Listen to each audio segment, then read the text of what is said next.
Okay. Hello, everybody. My name is Spencer, and today I'm going to be making a Stronghold Crusader Definitive Edition unit tier list. It's going to include all the new Bedouin units. We're about a month in now. I've been playing, I've been researching, I've been figuring out the power level of everything, where everything stands now that we have the Bedouin units. And there were a few minor gameplay changes introduced as well. I think I'm ready to make my tier list. So before I get into it, I just want to say there's a timestamp on screen right now, and if you skip to this timestamp, it will take you to the finalized tier list and my conclusion, everything like that. Um, if you're still with me, you should know that this video is going to be long and rambly, and there's not going to be a lot of flashing lights and colors. It's just going to be me sitting in here, talking in front of a tier list, a spreadsheet. I have a little spreadsheet of unit prices and everything that we're going to get into. It's light mode, sorry if I blinded you. And then we've got some in-game demonstrations. I might show some footage from multiplayer games to help illustrate some points, but it's mostly going to be this, and it's mostly going to be me talking. All right, I think I've completed the preamble, and we can move on to actually ranking our units. So I'm going to go left to right in no particular order, and I've got a lot to say about the Arabian bow, okay? And it's gonna rank low on the tier list.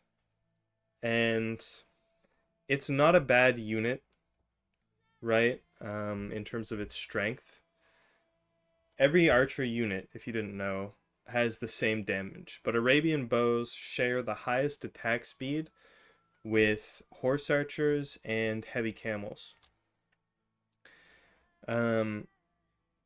Now, the Arabian Bowman stands out as being the cheapest of these three units, so the cheapest of the top DPS. And it also is the only one of the three that can man towers and go up on walls. This can genuinely be useful, right? Because crossbows have a completely different damage calculation. Like, crossbows are more effective against swordsmen, for example, but less effective against pikemen. So like having a few Arabian bows or a few bow users on a tower is not a bad idea by any means. It's just the Arabian bow is possibly the worst archer that you could use to do that job. It's obviously outclassed in the field by a horse archer, and it's only 5 gold less expensive than a horse archer. Completely outclassed in the field by horse archers, and I have a couple paragraphs to say about horse archers as well, but I'm gonna try and hold back for now. And on towers, to be honest, at most points in the game, you would rather have a European archer.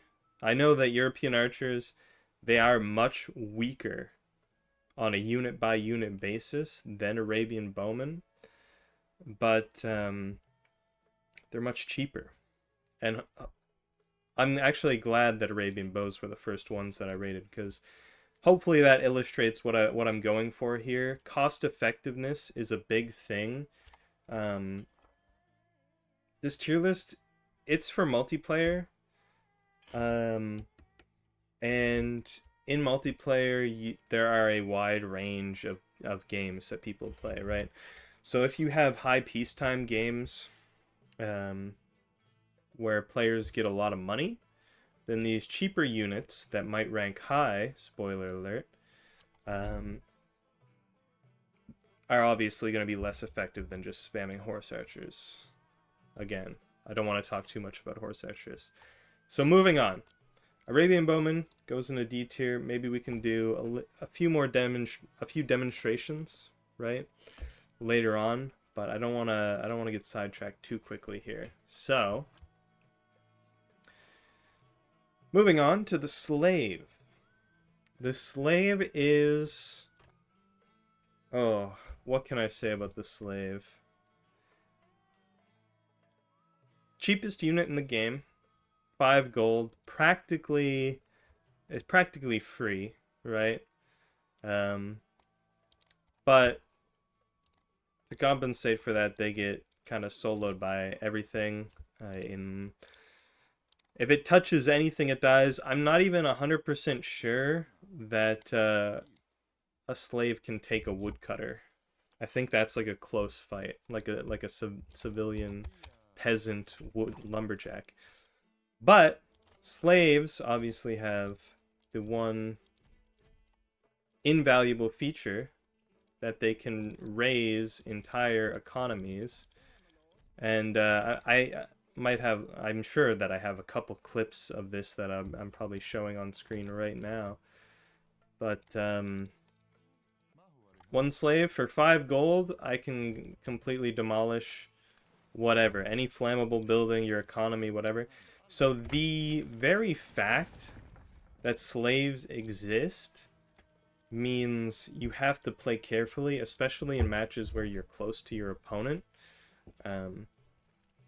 Because at any point in time, say they can reach your quarry before you can, you have to station troops at or around that quarry because slaves exist. Because at any moment, I could spend 5 gold and completely cripple a sector of your economy. So most matches, if you're smart, if you're clever, you can get some value with slaves, especially matches that don't have peacetime. I put them in A tier. Another thing to consider is that they share a title for second fastest unit in the game. I think it's like an 8 or 9 way split, but they're one of the fastest units in the game. Especially early game, a lot of the units that are faster, horse archers, camel lancers, knights, are kind of inaccessible in the early game, or a rare commodity, whereas the slave is 5 gold. And this just means that if you suddenly see that I'm sending 5 slaves over to your wheat farms, you don't have a lot of choices as to who you send to defend your wheat farms. If I'm closer than you, God forbid, or if I'm about the same sort of distance away, your options are limited. You can't send like some swordsmen over to defend because they're not going to make it in time. So yeah, the fact that slaves exist mean like it completely alters the way that you have to play the early game.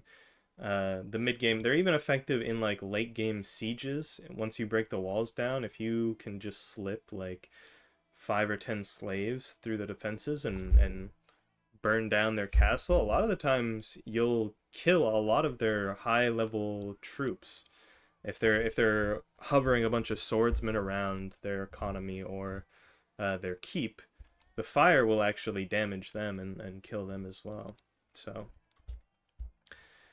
I think it's almost like S tier because for the amount of for what it costs, the value of the slave is potentially limitless, really. And it can single-handedly win you games. So definitely deserves A tier. Onto the slinger. We've got another cheap unit.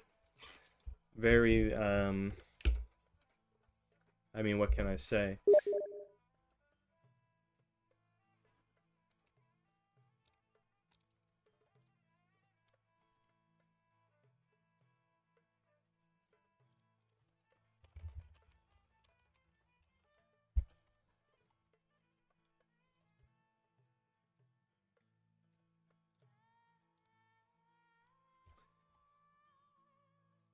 Moving on to the slinger.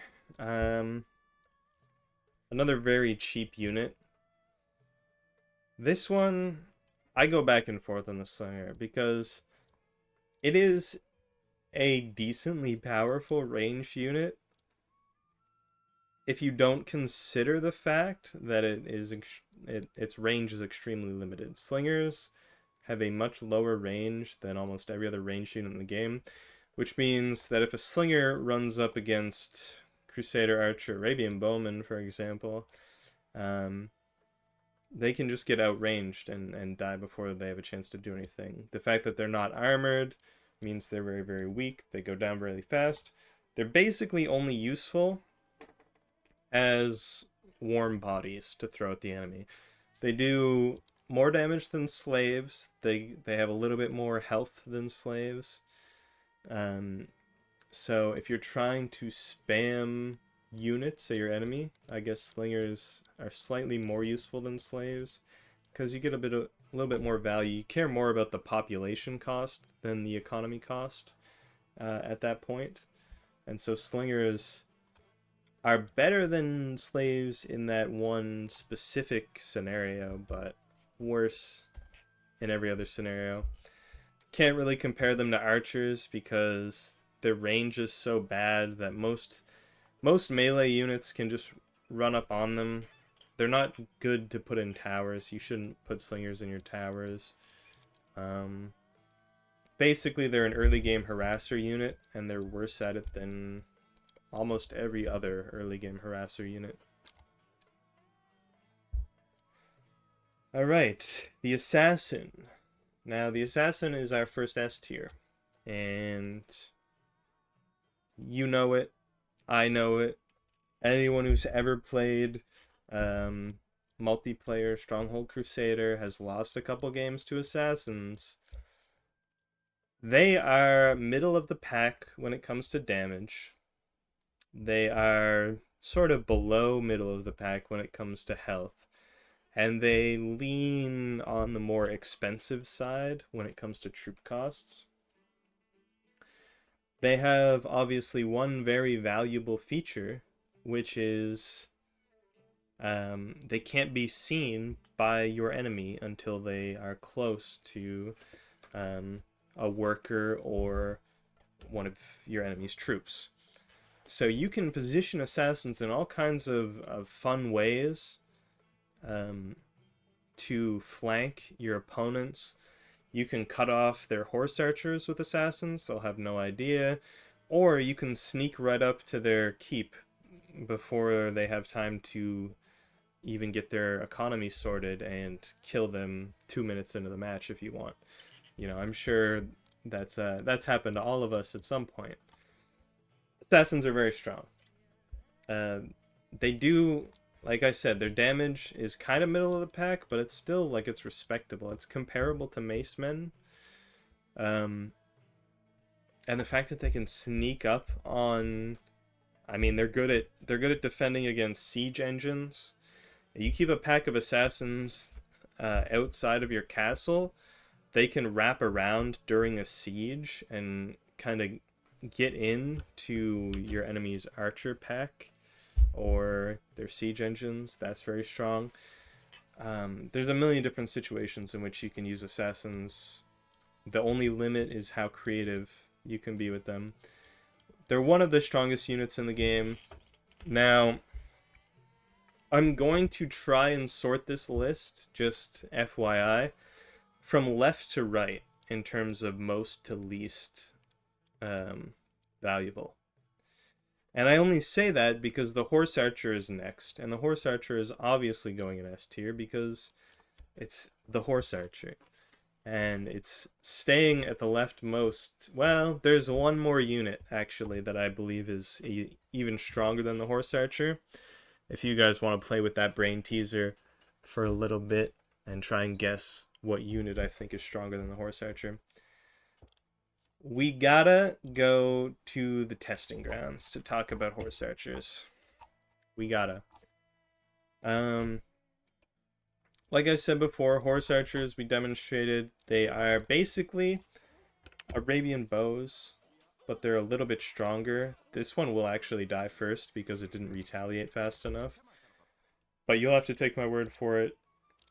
They are slightly stronger than Arabian bows. They do the same damage. They have the same attack speed. But their one key feature is that they can attack while moving.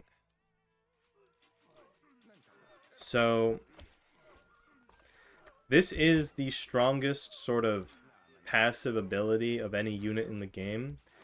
And it's also, it completely breaks the game. It completely destroys the game.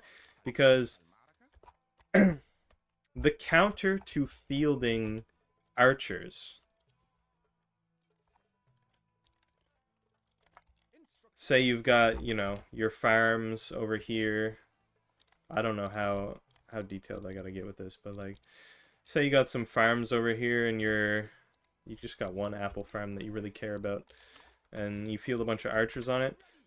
Your opponent can only really deal with this either by throwing more archers at you, or by throwing like highly mobile melee units that can sort of kill your archers. And I forgot how many archers that I put there, so let's say we got 40 of these. So like now I've sent some camel lancers. You kind of need to run away, and I can even, like, I can catch you and I can kill a couple of you, but because camel lancers are slightly faster. If you try that, if instead of 60 European archers, I just field 20 horse archers. And let's do the same. I mean, hell, let's send 100 camel lancers after them. All I have to do is run away. And if you chase me, I'm just going to whittle away at you until I kill all of you.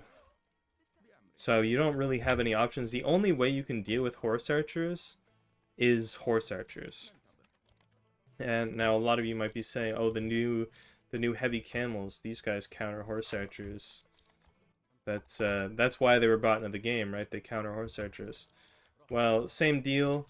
They might kind of counter horse archers, but horse archers are faster than them. I'm glad I'm over in this side of the map too, because my racetrack is here. And so these are the 3 fastest units in the game. We got the camel lancer, the knight, and the horse archer. These 3 are all the exact same speed, which means you send camel lancers after horse archers, they can kite you. Knights, they can kite knights. Especially they can kite heavy camels, because heavy camels share the weakness that every other non-horse archer ranged unit has, which is they can't move and shoot at the same time. There's no melee unit you can send to get rid of horse archers. The best you can hope for is that you chase them back to the enemy's keep, and then they're there later when the enemy needs them. As soon as you let off the pressure, those horse archers are coming back, and they're doing whatever they were doing to piss you off in the first place. So, yeah. Back to the tier list. Whoops. Alright, that's the tier list. Back to the tier list. Horse archers. High S tier. There's nothing more to say. If you've played multiplayer, if you've played in any high economy, even low economy, like no peacetime, sometimes people rush with horse archers. You can build them at the start of the game to rush people. If you've got an infinite amount of gold, these are the units that you're going to be buying. They're the strongest units in the game. Even though they're kind of expensive at 80 gold a pop, they're still highly cost effective. It's crazy. Anyways, back down to Arabian Swordsman. We're going to be taking a little visit back down to D tier with this one, I think. Mercenary Post is very feast or famine now that I'm looking at it. They've got some of the best units in the game, and they've got some of the sort of most mediocre. I'm not going to say that Arabian Swordsmen are useless, but they're very weak. Like, let's go over the unit price, okay? I haven't pulled this out enough. So we've got the is it the Arabian Knight? I don't know why I named it the Arabian Knight. It's an Arabian swordsman. But yeah, it's 80 gold, and something about this tier list, if you look here to... Oh, sorry. Swordsman. The swordsman has a total cost of 156, so that's almost double if you're buying the weapons. It only has a base cost of 40, so the base cost is actually half, but I guess I have to explain what this this whole spreadsheet means. The effective cost is essentially if instead of buying the unit, you just sold the weapons, you would have 58 gold, and you would save 40 gold because you didn't field the unit. So that's the effective cost. I don't know if that's where I put it in the spreadsheet just to be, but I like looking at the base cost. It's really not hard to make the weapons if you have access to an iron mine. Here's the thing. If I go back here, remember how a knight, or sorry, a European swordsman, if you buy the weapons yourself, is roughly twice the cost of an Arabian swordsman.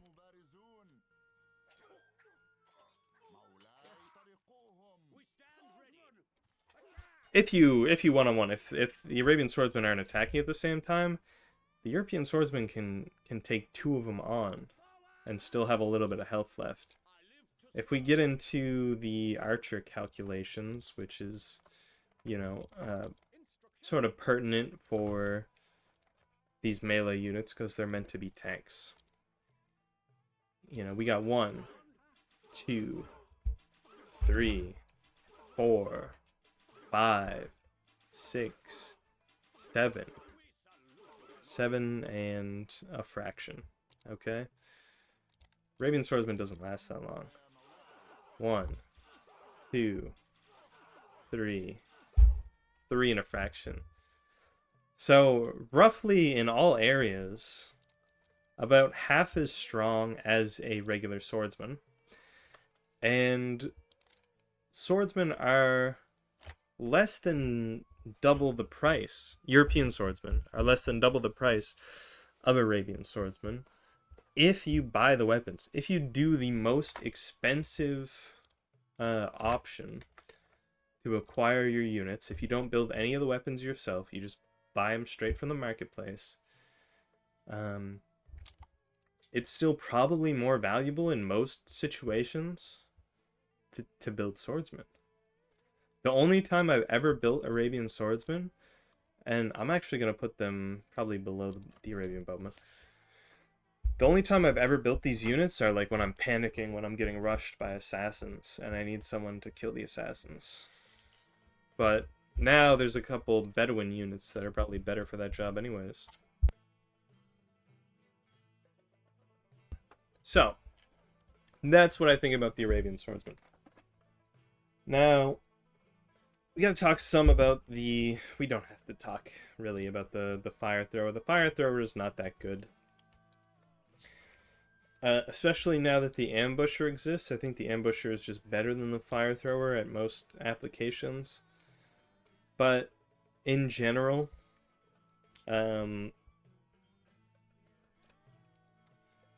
people can play around fire throwers in like 50 different ways, right? If you have a fire thrower on your tower, I know that you probably have pitch somewhere set up for me to burn all my units on. So I can sit outside the range of your fire thrower and pelt it with arrows until it dies. Or I can send like 5 spearmen or whatever units that I don't care about and force you to ignite the pitch and waste all of that money. Fire is only strong if it catches your opponent off guard. And if you can see that your opponent has fire throwers on towers, they're just going to play around that. Now you can try and like bury them in crossbowmen and archers, and that might work against some people that aren't paying too much attention. But yeah, it's just less effective than honestly even the engineers with oil, which I guess we'll talk about fairly soon because they're coming up next. The tunnelers go in F tier, by the way. I just wanted to say I don't think I have to explain. They're not good at anything. They don't do anything. Don't build tunnelers. All right, we got engineers with oil. So, if you're using fire throwers, you probably have to set up pitch traps in order to make them effective. Engineers sort of just their fire mimics the effect of pitch traps anyways, so you don't have to micromanage that all the time, or you don't end up having people dodge your traps either, or set your traps off early. If you set a engineer with oil off, they'll just go reload automatically.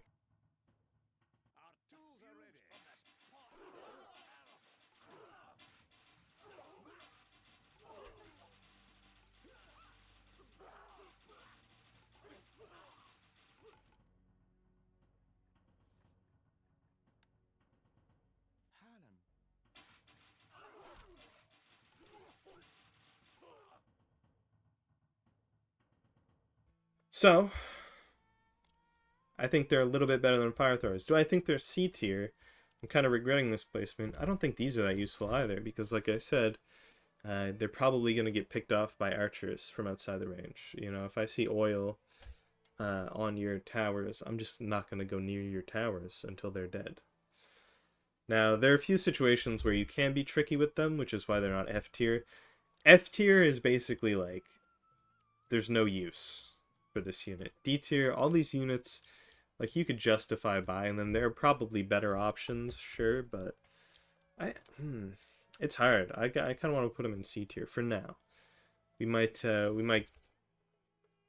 look at that again later. All right, on to the European units.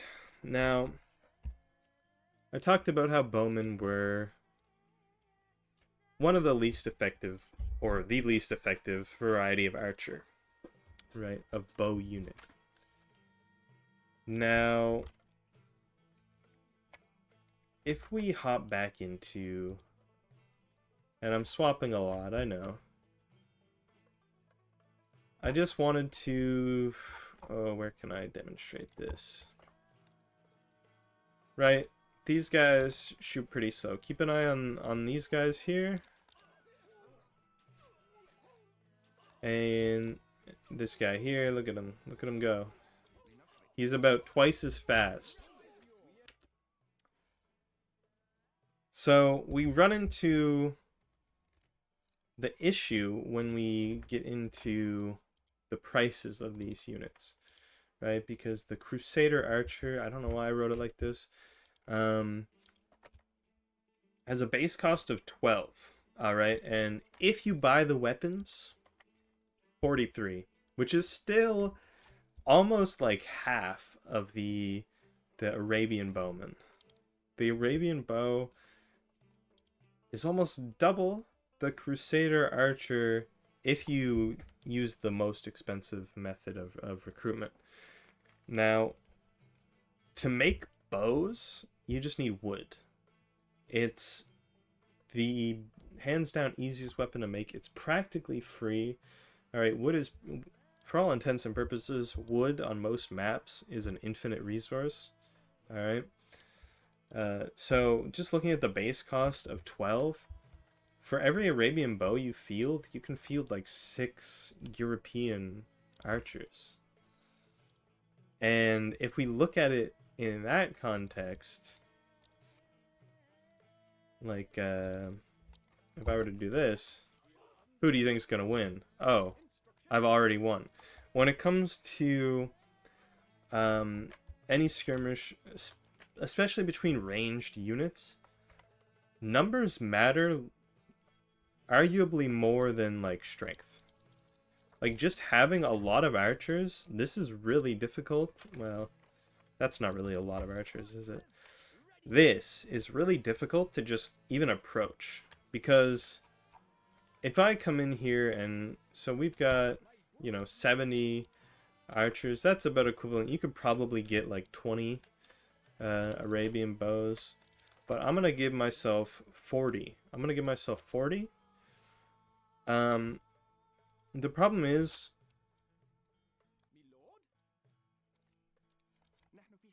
when the Arabian bows approach, they have to get into range. They're going to take a couple shots.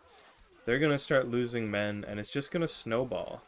And there are too many bodies for them to shoot at. So even though that was more than half of the European archers, and the Arabian bowmen are technically have twice as much damage per second. Because there are more bodies to shoot at, the skirmish still goes in favor of the unit with the higher numbers. So the fact that European archers are frankly absurdly cheap, it puts them solidly in A tier. This is like one of the strongest early to mid-game units that you can purchase. The most cost-effective, for sure, of any ranged unit, except the horse archer, obviously. There's not much more to say about that. I mean, the only time you start getting rid of the archers, the European archers, is when you need to fill out your towers, and you start getting more and more like crossbowmen, for example, to put in your towers. Then you can sort of bring the European archers down. Even at that point, they are pretty decent in the field, because if we go back to my little racetrack here, they are among the second fastest unit in the game. I talked about this earlier, the slaves here, the archers here. This isn't comprehensive. These aren't every unit. These are just the units I decided to test. Being as fast as slaves, as fast as skirmishers, macemen, all these like early game raider units that people will use to harass your economy, it just means you can respond more effectively to your opponent's attacks. Obviously, you send a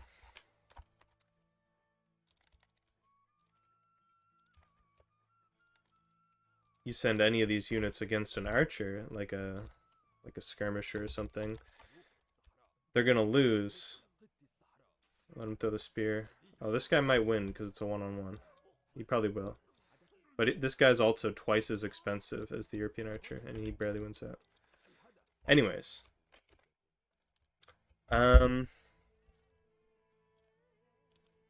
That's that. Really effective in the early game. You can use them as harassers in the early game.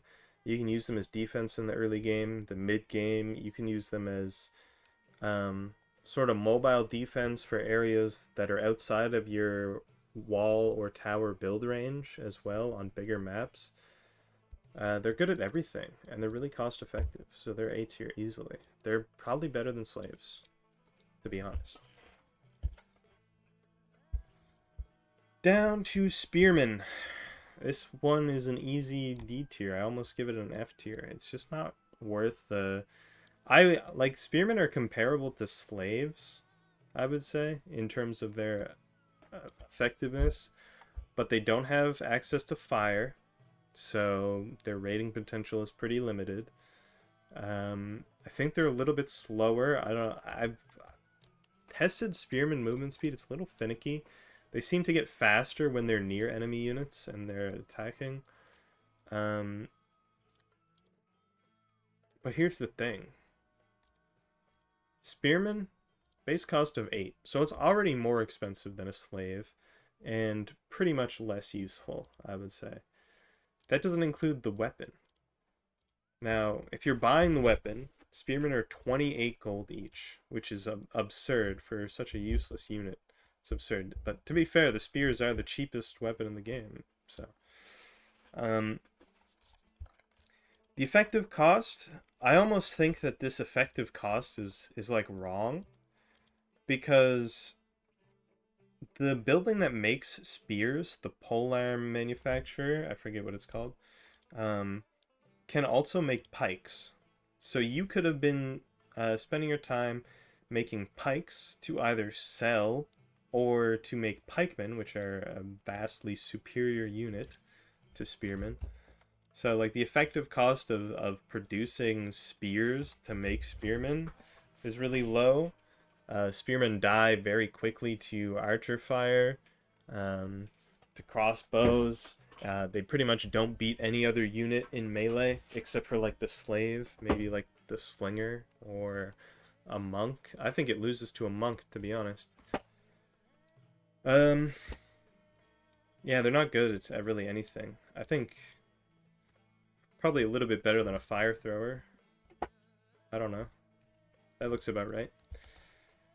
On to the Mace Man. Mace Man, I think, solidly B tier. Solidly B tier. Only problem I have with the Maceman is that it's kind of difficult to make. Alright, if we go back to the unit prices and we go down to Maceman, which is...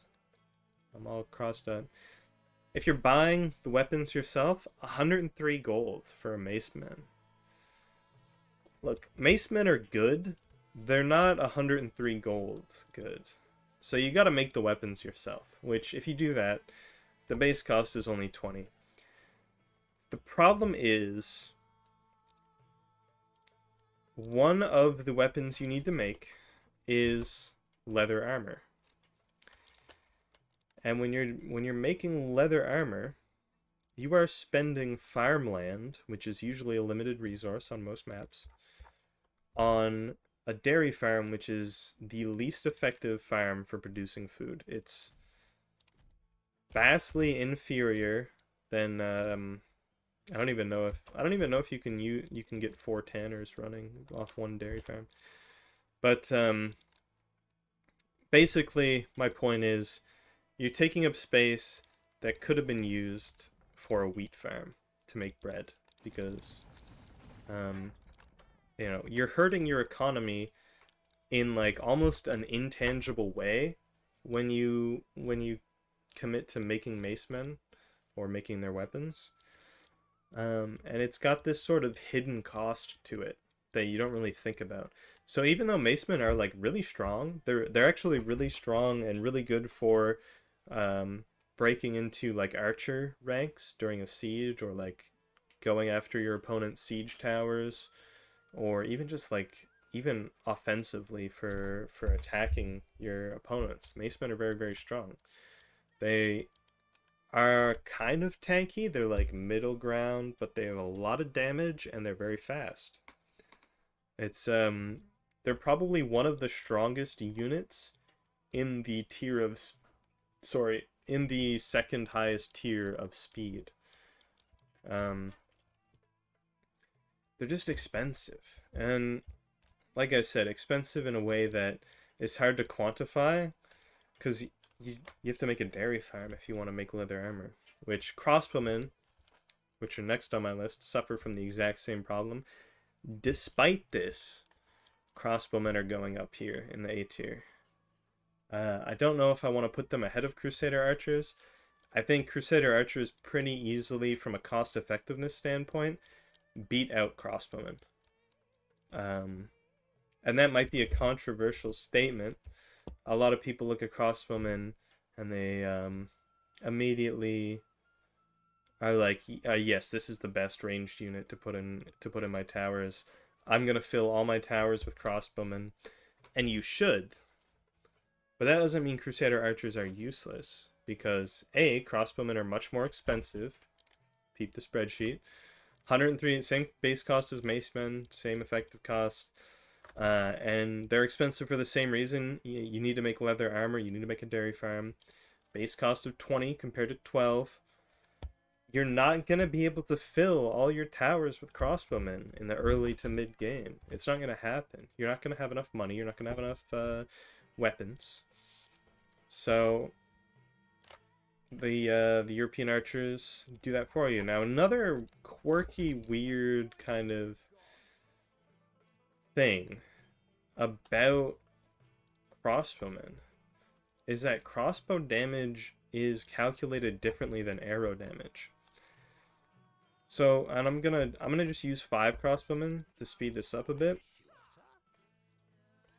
If I put 5 crossbowmen here and I throw in a swordsman, okay, we got 1 volley, 2 volleys, and just a little bit of change, 1 more shot. So I think it's actually 12. I think it's 12 shots that a swordsman can take. So I already know the answer to all these. So that's 1 volley, 2 volleys, 3 volleys, still going. I believe that's 18. So the pikemen, despite in all other aspects, well, most other aspects, being worse defensively than swordsmen, they're better against crossbowmen. And this matters because crossbowmen are almost universally used for, siege defense. And pikemen are almost universally used for siege offense. Okay? Your enemy is probably going to be sending more pikemen than swordsmen at your towers, which means even though crossbowmen kill swordsmen in a pretty impressive time, pound for pound, and we do need to bring in more archers to demonstrate this, but again, archers are cheaper than crossbowmen, so we can afford to. Pound for pound, like, archers are going to do better against pikemen. And I believe this applies to other units as well. I haven't extensively tested this, but I believe like the maceman is the same way. Or maybe that's not true. I'm pretty sure like 3 shots the maceman. Yeah, it does.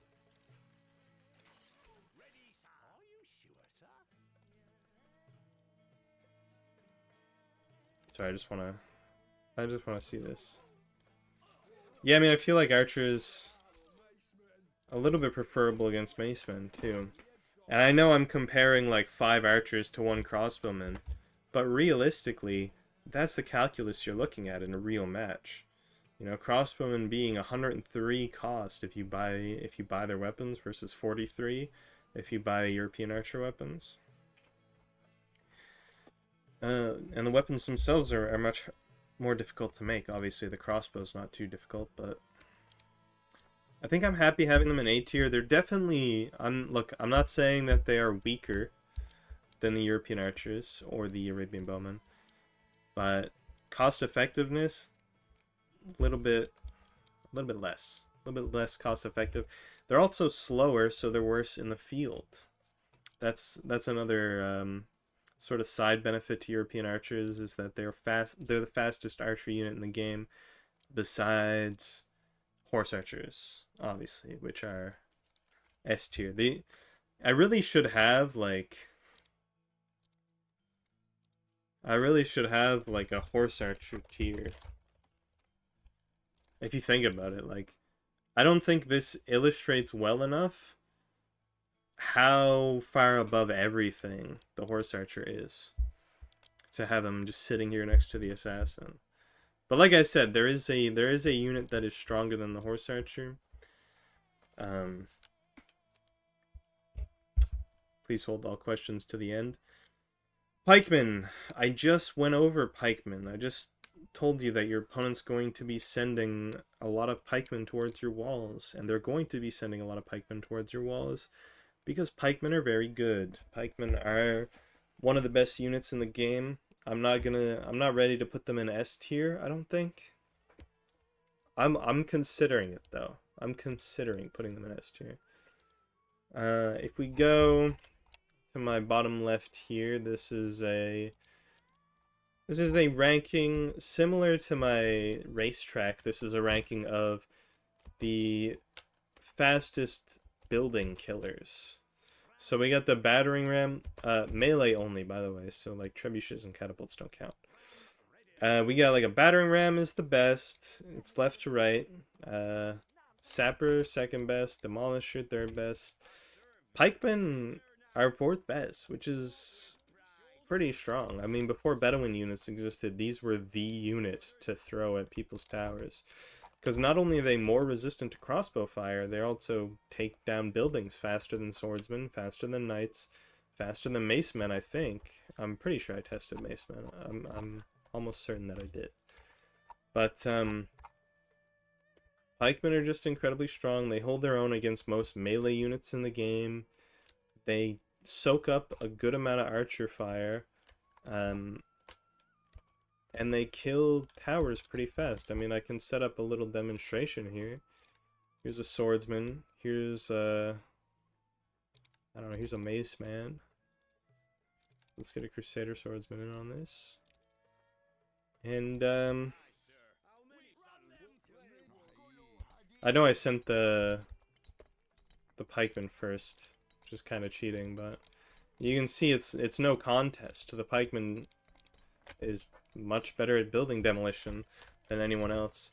As a added benefit, if I head all the way over here, pikemen do something else that is very special.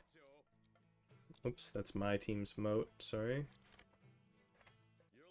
They can dig in moats. Alright? Now the Demolisher is a little bit stronger in certain circumstances, and the Demolisher can also dig in moats. But pikemen, one, are cheaper than Demolishers.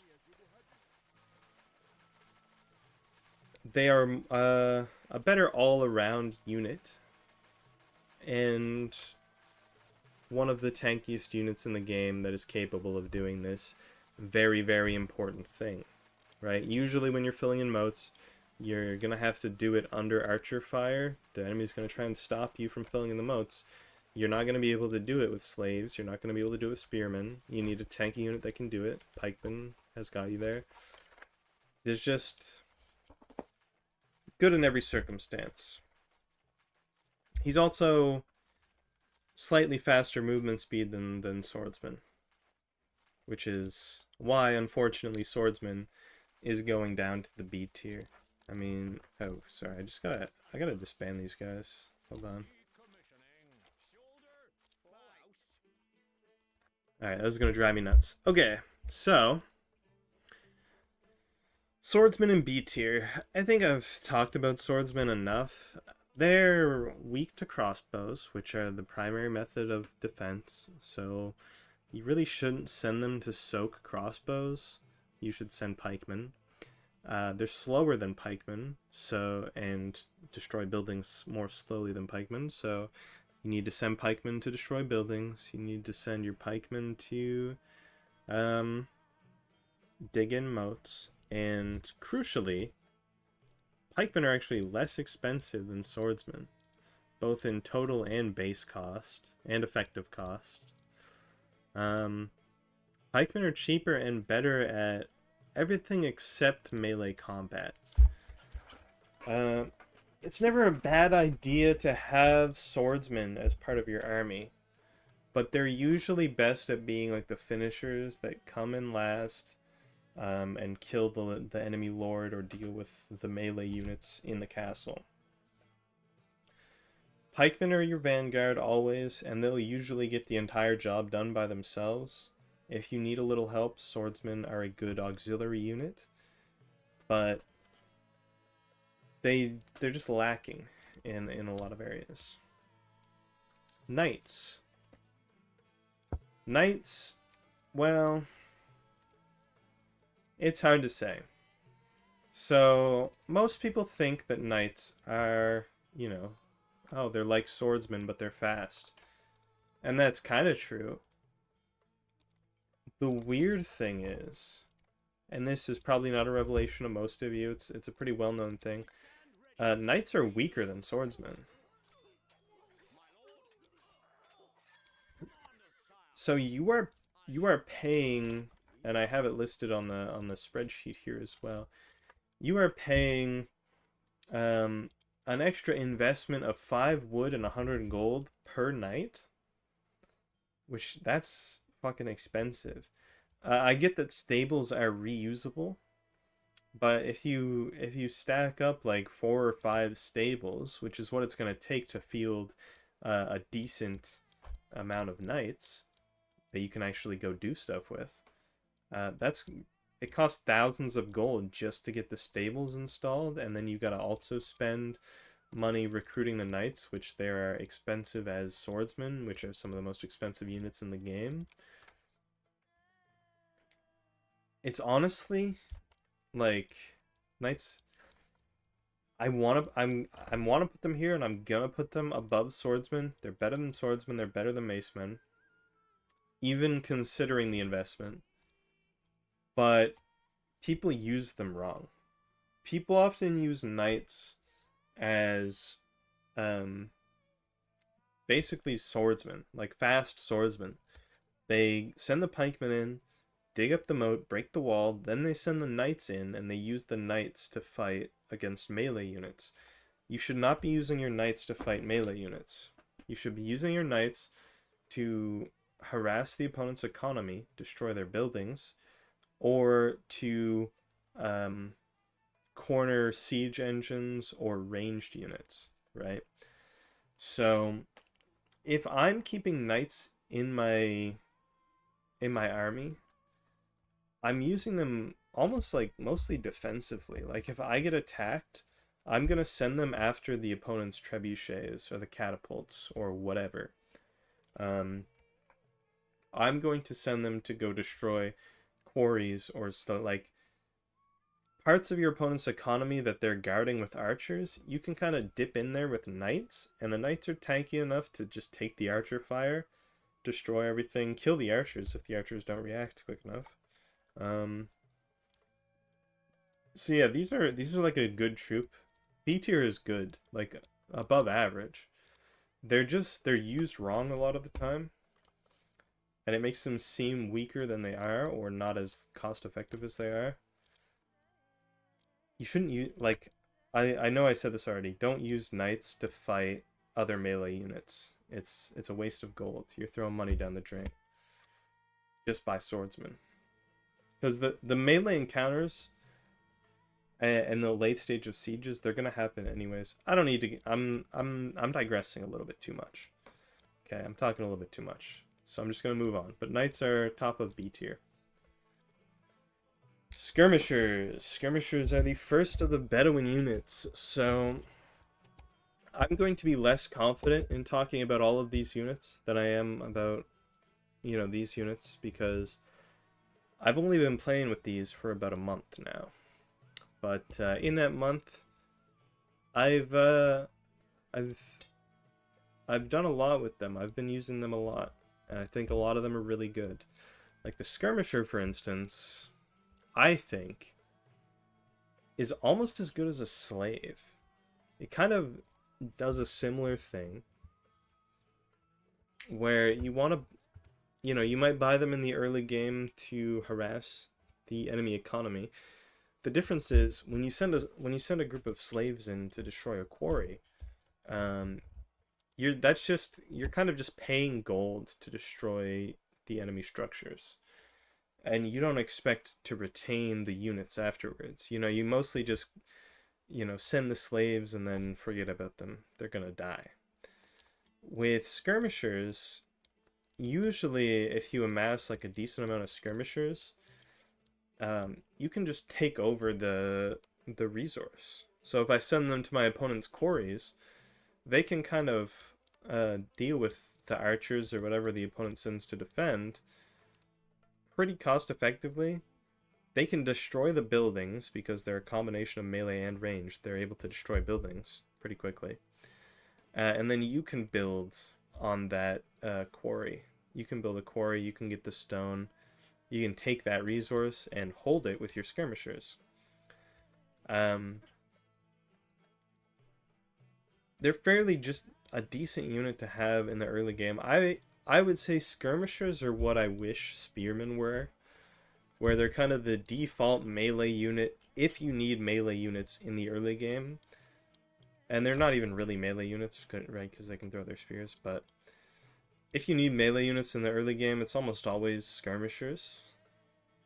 If you think someone's rushing you with assassins, skirmishers will be able to deal with that because they're much less expensive than assassins. They're only 25 gold each. You'll be able to field more of them. So if you think someone's rushing you with assassins, build skirmishers. If you want to take over somebody's farm, build skirmishers. That's pretty much all they're good for, but they're really good at those two things, and those two things are really important in the early game. These are your go-to early game melee unit, I think. I think they're very strong.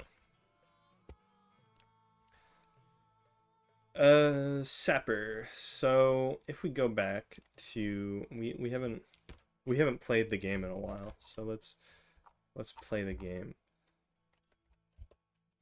Let's go back here and we'll disband these guys. We'll build some more towers. So we got two units with the Bedouins, and I'm going to tackle these two together because they're kind of the same thing. We got the Sapper and the Demolisher. Now, the Sapper kills towers very, very fast. Like, extremely fast. Like, wow, what was that? The Demolisher's still, like, halfway done. But the point of both of these units is to be really fast at destroying towers. That was... I don't know why they brought two units in where this is basically their only use. But it is what it is. Now, they can also both, and I don't have to show this, but you can... Oh, we're too far away to click that apparently. Oh, this is my moat. I keep forgetting that. Or, I'm on the wrong team. So yeah, they can both dig moats, too, which is pretty useful. The thing to consider is they are vastly different in one aspect in particular, and that aspect is...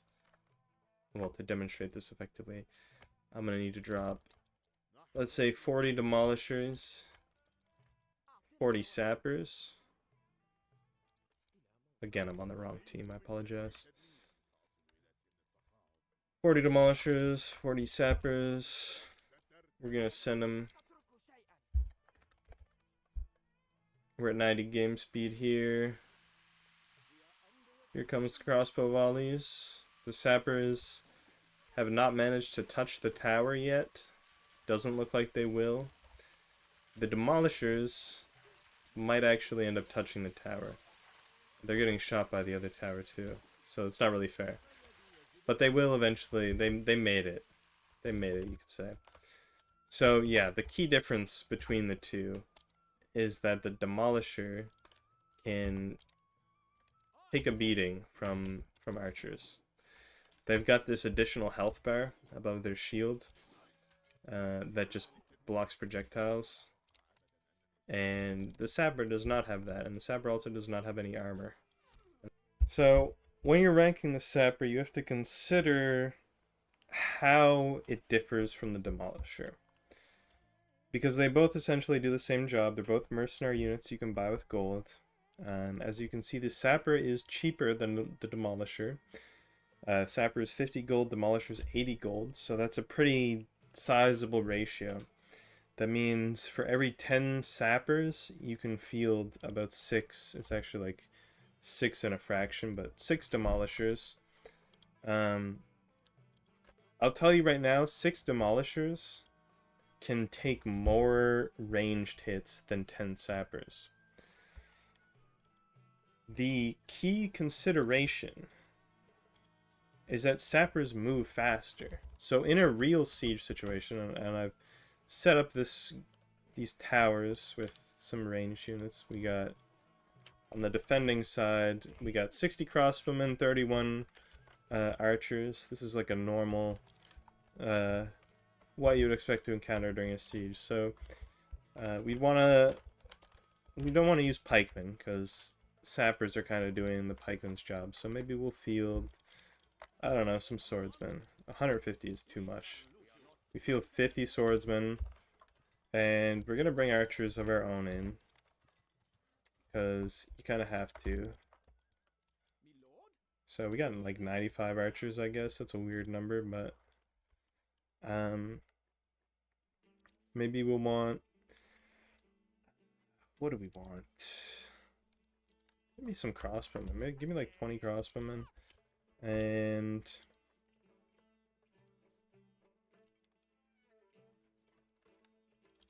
more archers. All right.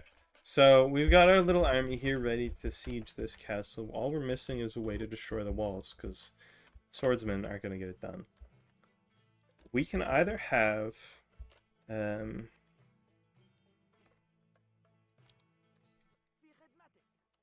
sappers, let's say 40, and this compares to 24 demolishers. Both of these options are the same price. I'm going to spoil the answer. Sappers are usually better. If you think you're going to win the siege, sappers are usually better, and it has to do with one mechanic in particular, which is ranged unit priority.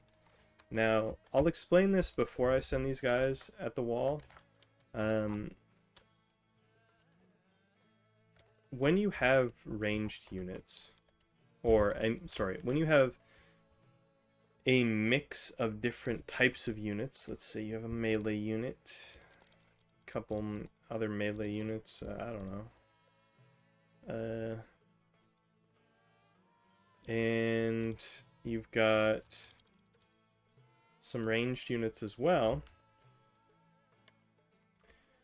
This is like the first thing everybody learns about when they look further into how units work in Stronghold Crusader, so I apologize.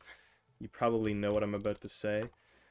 You would think logically, like, if I send, or if I get attacked by these guys, sure, they have more archers than me, but my archers are kind of protected by my melee units. So I might actually win the fight, because these guys, they're really tanky, and they can tank a lot of arrows. Well, actually, that's not how it works at all, because independent of me clicking or micromanaging anything,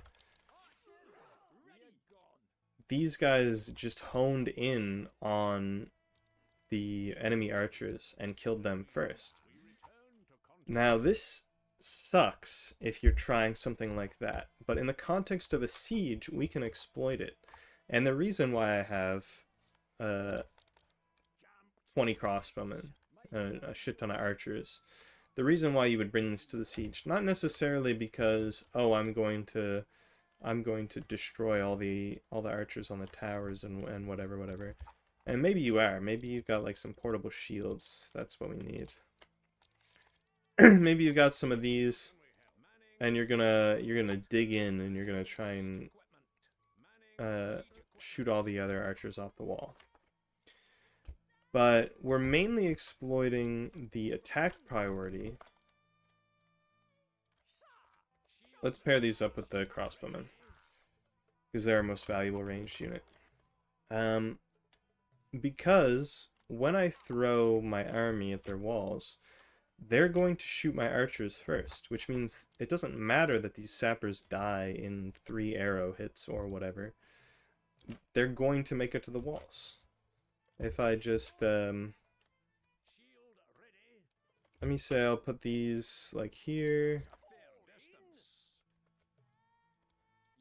And we're gonna run in with our archers now. And send the sappers in.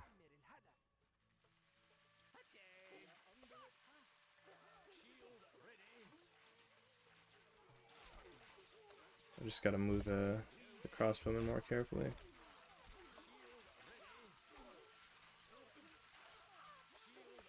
So yeah, a little bit of micromanagement, and now they're all attacking my crossbowmen. I can dig into the walls here. A few of my sappers have died, and I'm not gonna get to their keep with this technique, because I didn't bring nearly enough units for that. But I'm in their walls, look at this. And they're still shooting at my crossbowmen. I can micro over to all their towers, and this is the real strength of the sappers, by the way, is they can move around very, very quickly. So once they're in, they can destroy everything. If I maybe had a little bit more. Demolishers, they're heavy, they're slow. Yes, they can take a lot of shots, but they are just not really as good offensively because movement speed is king. And if you can kind of see that if you look at this list. Like, why are horse archers good? Because they can shoot while they move, obviously, but they're also the fastest unit in the game. Why are pikemen good? Well, it's partially because they're just faster than swordsmen. Why are European archers so good? A lot of that has to do with their mobility. Knights, same thing. Knights are actually weaker than swordsmen, but because they're more mobile, they have better uses. So sappers, all this is to say, sappers are B tier, and demolishers are honestly probably B tier too. They're pretty close. It's pretty close, but they're a little bit worse than sappers. I wouldn't usually bring demolishers to my siege, frankly, unless if I'm light on ranged units and I can't exploit that attack priority as well, then you would want to bring demolishers.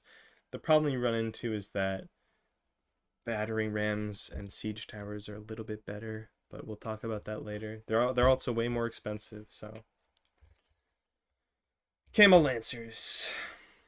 There's a trend among Bedouin units where they are all pretty solid, and I think it has something to do with the fact that they were designed in the modern day, right? Horse archers were made back in like 2001 and whenever this game released, right? So they're stupidly overpowered because nobody really had any idea how to balance a video game back then. Tunnelers are useless for the same reason. Same with spearmen, right? Um, I hate spearmen so much. I'm gonna move you down just because you crossed my mind again. All right.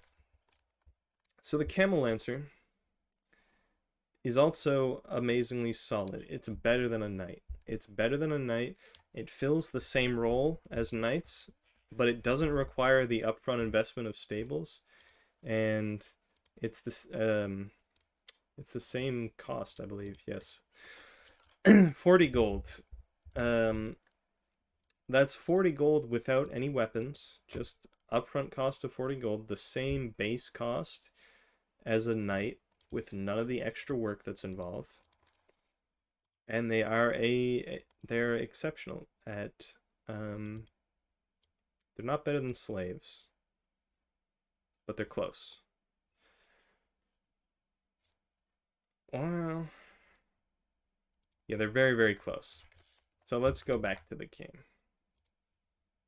I think I'm progressively getting more rambly as the video goes on, so I apologize, but camel lancers are pretty much your answer to well, the best answer that we have really to horse archers. Wait, let me go back to red. So this is 60. So let me pull up the calculator. 60 times 40. This cost me 2,400 gold, and for that price, I can get 30 horse archers.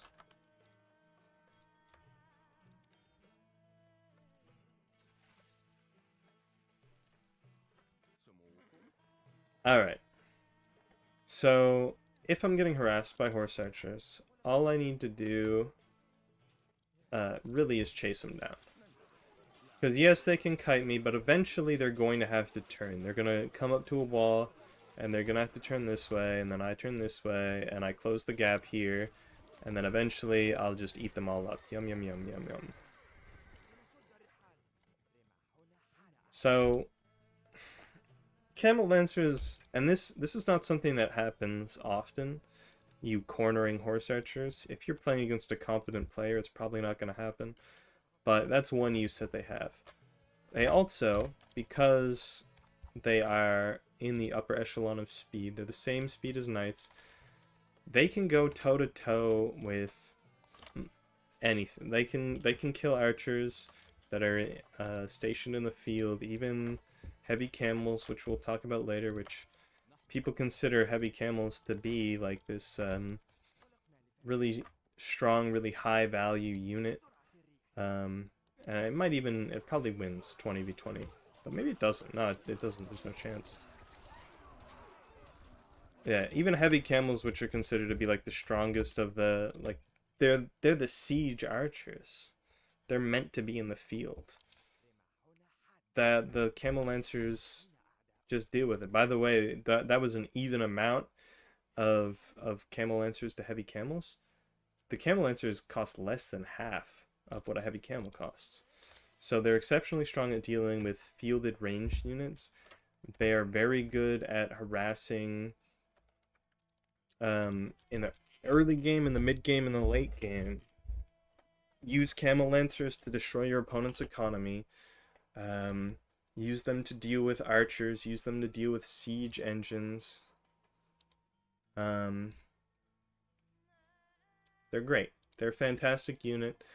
And I think I'm overrating the slave, man. I really think I am. The slave is funny. It's funny, it's good. But the thing about the slave, and I talked about this earlier when I talked about the skirmisher, is that when you buy slaves, you are anticipating that you're just throwing that money into the toilet, right? A slave is going to die. That's its whole job, is to set something on fire, set itself on fire, or get shot by an archer and just die. When you buy camel lancers to harass, you get to keep those units afterwards, and you have like a good offensive unit. It's good for defense, for sallying out during sieges, going after enemy archers, enemy siege engines. It can even go toe-to-toe with some melee units, but I wouldn't recommend using it. Use it the same way you use a knight. You're harassing your enemy, you're dealing with weaker, slower targets. Use its mobility to your advantage. Mobility is very, very valuable in this game. Camel lancers are very, very strong. Heavy camels. We just talked about this, and I'm afraid I kind of spoiled it. They're not that good. They're about average. They're okay. They're just okay. Now, I think they wanted camel lancers to... Or, sorry, I get these two mixed up a lot. From this point forward, I am talking about heavy camels, so if I say camel lancer, it's just me misspeaking. So, I think they wanted these to be the answer to the horse archer dilemma, because pound for pound, put them up against a horse archer any day of the week. Even like the horse archer got a little head start here, it's not going to matter. I can give you a second horse archer. The heavy camel's going to win. The problem is, and I talked about this earlier when I talked about horse archers. Oh, there's a heavy camel here. I'm just gonna leave. Goodbye. Oh shit, what do I do? Just stand here, I guess. Now, the one saving grace of the heavy camel, and I didn't want to spoil this earlier. I thought about using them here, but what did I do? Oh, I didn't know you could do that. Wow. I mean, I guess I did know, but I forgot that this was a feature. I haven't used this in a long time. That'd be good for taking screenshots. Anyways, getting a little sidetracked. Heavy camels are the ranged unit to use in offensive sieges. They're the best ranged unit for standing in the field taking attacks. The downside is that they cost 2 population, so if you're spamming units, you spam these at half the speed you spam any other unit in the game. And the other downside is they're very expensive. They cost 100 gold. Now, they're pretty deadly. Look at these. This is a death trap. I'm sending these things to die, but they're not even gonna die like exceptionally fast. Like, if I sent European archers in here, they'd be dead. If I sent Arabian bowmen, they'd be dead. Crossbowmen would be dead 5 minutes ago, right? But 40 heavy camels last a decent amount of time. They've got some staying power. They've got about the same attack speed. I think it might be a little bit faster than the Arabian bow, but not by like a great amount, like not by a significant amount. So they're Arabian bows basically, but they're faster and they're tankier. You can't put them on towers. Ultimately, this makes them a middling unit. This combined with their absurd price. I mean, I don't think I have it noted here. Heavy camel plus 2 population. I just read 2 population. Yeah, you need 2 population for these. So it's hard to make them in numbers. Twice as hard, like I said, than any other unit in the game. And that's not considering the price. 100 gold? For 100 gold, I can get 8 European archers.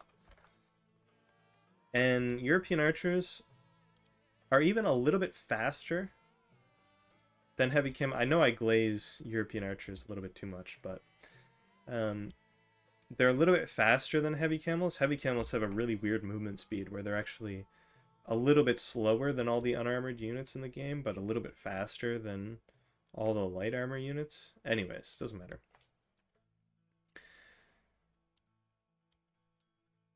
European archers are better at their job, especially because of something that I'm not even going to mention. Okay, what's it called from Harry Potter? What do they call Voldemort? He who must not be named. I can't even say the name of this unit, but it invalidates heavy camels as a strategy, and we're getting to it soon. The eunuch. The eunuch is fun. I think I have to bring us back to the game for the eunuch, because all the Bedouin units, I can't really assume that anyone knows what they do, so I'm kind of taking my time going through them. The eunuch is interesting because if I send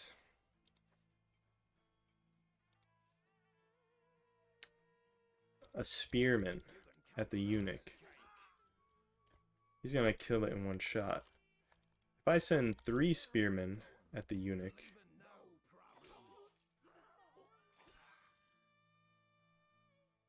he's gonna kill him in 2 shots.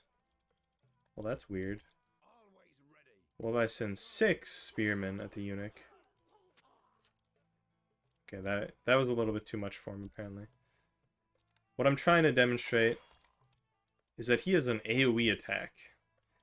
And that's weird and a little bit silly and a little bit hard to utilize, to be honest. I've put the eunuchs in this little death trap here where, you know, you set up some eunuchs like this, and then some swordsmen like this. Let's say 1, 2, 3, 4, 5, 6, 7, and you just send them at each other. And this is where the eunuch excels, obviously, these little choke points. Their AoE becomes very strong. And they still don't beat the swordsman. Just barely. Anyways. So, the eunuch is good in choke points. The problem is you don't usually fight in choke points. If you see like a specific section of your wall that your enemy is breaking down, you could maybe send some eunuchs there, but also they move very, very slowly. That's the thing. They're expensive, okay? They are 100 gold, I believe. Yes, 100 gold. And they're very slow. They're very obvious. People at this point know what they do and know how to play around them, which is really just ignore them. Don't fight them. In fact, no, cut that in fact out. So yeah, I think bottom of C tier is like a good spot for them. C tier is really like, you can use these units in like very niche situations. They can be the best at what they do. it doesn't matter that much. One thing that's decent is keeping, and I'll go back to the game so I can maybe help you visualize this a little bit better. Um,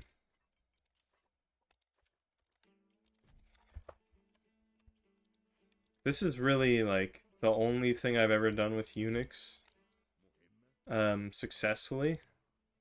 I've tried them offensively and they're not great. But if you put like 4 of them here, and I need to disband all of you. So if you get attacked by like some pikemen are coming to kill you.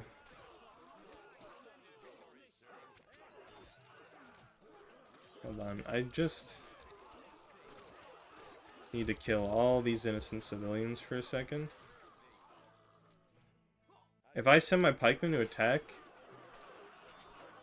the eunuchs are gonna do a lot of damage to them. Like, look at this. All these pikemen are like 1 hit from death. Like, I took them away because I didn't want to kill the Lord, but I don't think I would kill the Lord. Because the eunuchs did so much damage that every pikeman's gonna die in 1 shot. This is a really funny choke point that is guaranteed to be a choke point. If somebody sends any amount of troops up into your keep, they all get stuck on this one little tile, and that is the ideal circumstance for the eunuch to just, you know, chop their heads off. Now, during sieges, they're going to blow big gaping holes in your wall. You might think, let's not do hovels, let's do something practical. Like, I've got my food economy here. You might think, like... Anyways, you might think, oh, I'll just put, like, a couple eunuchs... Oh, that's an enemy. I'll put a couple eunuchs here, and then when the camel lancers come in and they run, they're gonna get stuck here, and they're gonna... Whoa, they're all gonna fall in 1 hit from the eunuch. Well, what's really gonna happen is... Oops, your enemy just sent in a bunch of slaves. What the hell? This guy's a hero. Alright. What actually happened was your opponent sent in a bunch of slaves, burnt down your... Oh, these are orange team's bakeries. What the... Anyways, your opponent sent in a bunch of slaves, burned down the bakeries, and your eunuchs fucking died because they're on fire and they can't escape because they're fat and slow. You know, so setting them up in choke points in your economy doesn't really work because most of your economy is flammable.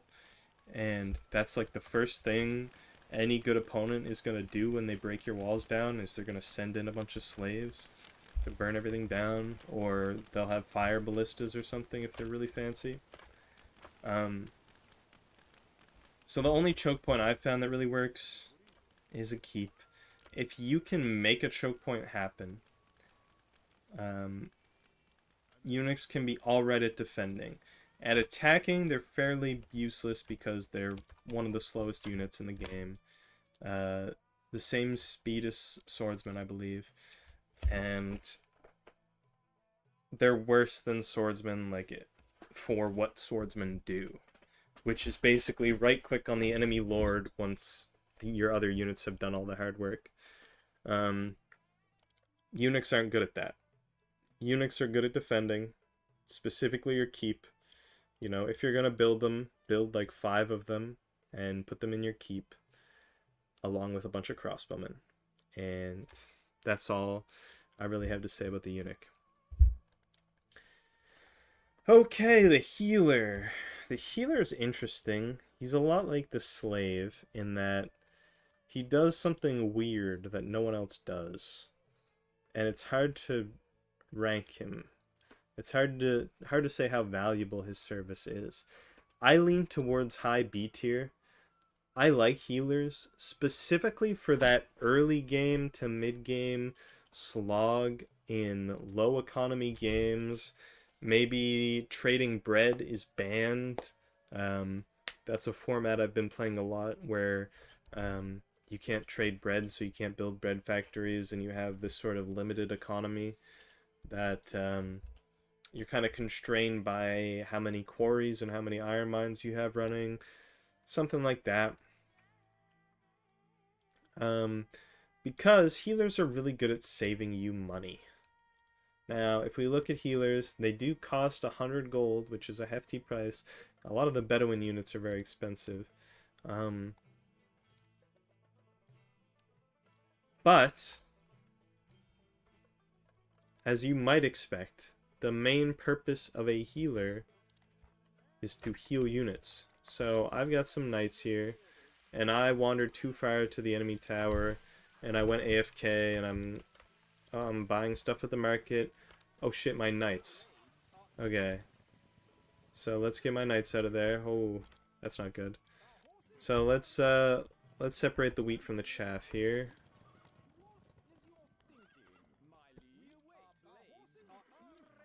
I think this is enough to make my point. So we got some knights here. On average, they're about half HP. There's some people that are exactly at half HP. Some of them are red barred and are almost dead. Some of them are like 75%. This is 14 knights. So if I were to sit a healer right in the middle of them like this, they will all get healed. The healer actually, let's move down here. The healer has a range of 2 tiles, which is weird. So this is one tile, 1, 2, boom. And then if I'm kind of injured because I took a fight with a pikeman here. I won, by the way. But now I need to be healed. I should have done this demonstration first, I apologize. So if I'm here, I'll get healed. If I step outside of this, the healer can't touch me. He won't come seek me out. I have to go to him. And we check back up on our knights. In fact, we might need to sort of shuffle the knights and healers around. If you see this health bar when you have nothing selected, that means the unit is being healed. And eventually, once all 14 of these knights get healed, I've essentially gained 7 knights for free. You could think about it like that. Because I've healed the equivalent of 7 knight health bars. Well, a knight is pretty fucking valuable. Pardon my goddamn French. Where are the knights here? Yeah, so 40 base cost, but the equipment cost is 156, plus you need the stable, which doesn't really apply. So we're gonna say we're gonna use the effective cost because it's a nice middle ground. A knight is worth 98 gold. Round that up to 100. I've just made myself 700 gold, right? A penny saved is a penny earned. And so this isn't the most like practical real world demonstration to do it on knights, but like you could do this on horse archers. You could do this on your crossbowmen.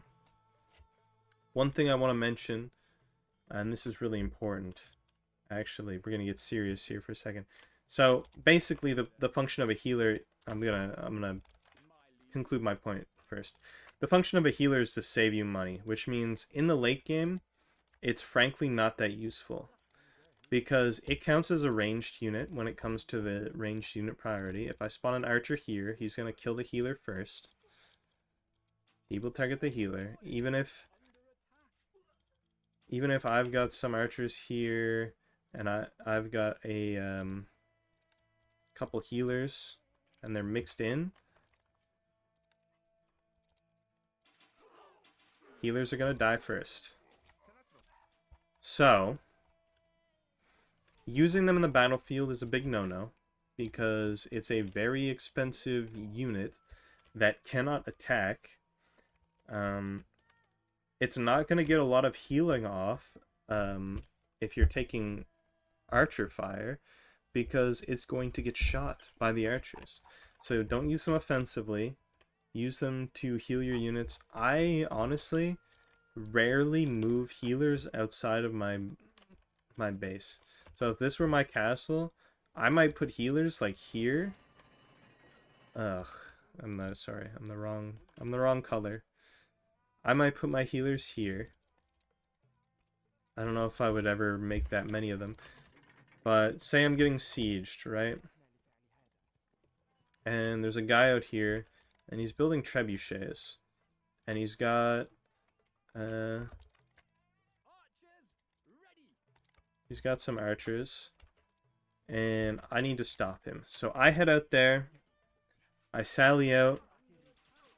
I'm going to destroy the trebuchets. You know, micro my guys, and then swarm in on the archers. And, oh, I kind of sustained some damage, so I'm going to bring them right back out here. And leave them here under the care of the healers until I need to use them again. And they'll be healed up. Just kind of use it as like a passive health station sort of thing. You could also put... you could also put a healer, like, here, and... if you sort of trade some damage with some archers, and now, oh, these crossbowmen are injured, well, go heal up, and then once you're healed, come back. Or you could put the healer up in the tower. But that's where we have to get serious, okay? I have to talk to you guys. Because I see a lot of people, and I built the demonstration for this exact purpose. I see a lot of people just leaving healers in their towers, thinking that they've solved the game. Like, oh, my healers will just heal my archers when they get attacked. It's always better to have more archers. The max amount of units you can put in this tower is 37, which is a weird number, but that's true. So if you stack this tower with 37 crossbowmen, it's going to deal more damage faster than the one with 31 crossbowmen and 6 healers. You might think the healers are going to heal the crossbowmen. We've already demonstrated that healers get picked up as archers when it comes to range priority. So your archers are, or the enemy archers, I should say, are going to target your healers, and they're going to die much faster than crossbowmen. That's another thing. Every body in this tower is sort of medium armor, right? Pretty decent defense.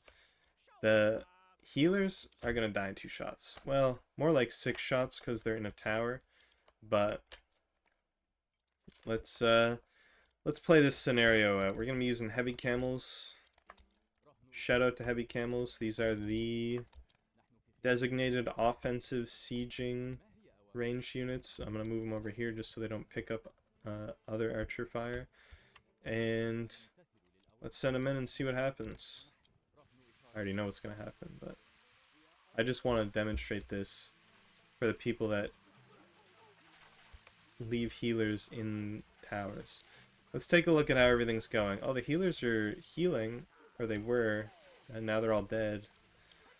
And I've got more crossbowmen in this tower, which means more damage is going out onto these heavy camels. More of these heavy camels are dying, and they're all dead. What's the damage? Got 26 versus 29. So I've still got more crossbowmen in this tower. If I quit and I load my test file again,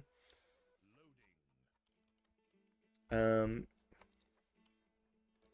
this time, uh-oh, we're not gonna make it. We're not gonna live through this siege, boys. We're just gonna have to do as much damage as we can. They got 150 goddamn heavy camels. We're cooked.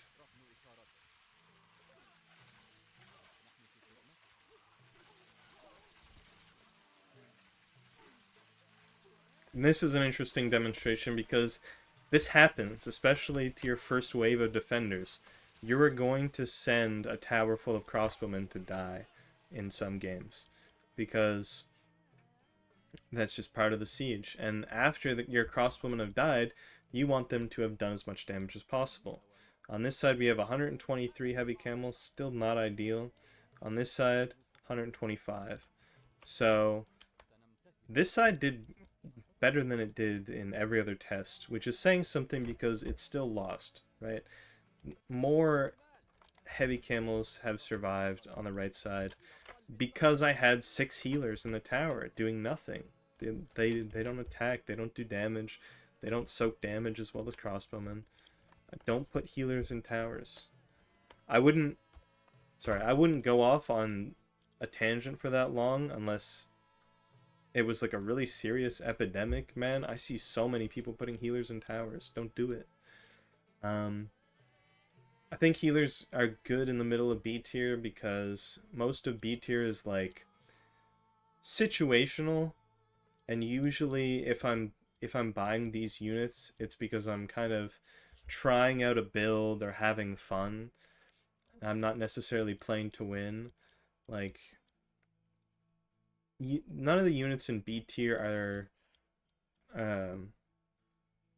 really the best at what they do, but I guess the healer is the only one who does what he does. But what he does isn't that great. Like, the healing is very slow. You can heal your lord if your lord like barely survives an assault somehow. You can heal your lord, which is the only way to heal your lord, but even that doesn't really do anything. I can't think of a reason to put healer in A tier, even though the effect sounds really powerful on paper. It's just not that practical, especially because of how squishy the healer is. Now we have Ambusher. Now, when it comes to fire, I honestly think Ambusher is your best choice if you were picking a unit.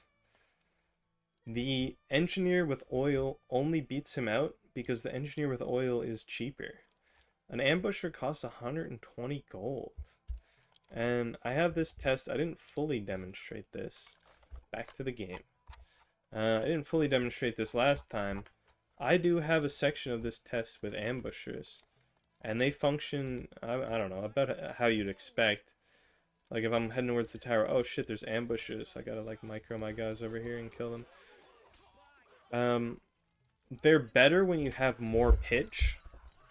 They're pretty much the only way to get pitch to go off. And what I mean by that is let's put these guys back. Alright, boys. We gotta siege this castle. Oh look, fire throwers. I bet there's a bunch of pitch all over the ground. And in fact, there is. Oh no.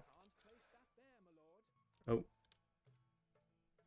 I don't think it matters, but that was the wrong color. And in fact, yeah, there is a bunch of pitch on the ground. It's everywhere. It's epidemic. Okay, well, I'm not gonna send my melee units towards that. Bring the crossbowmen over here. Okay.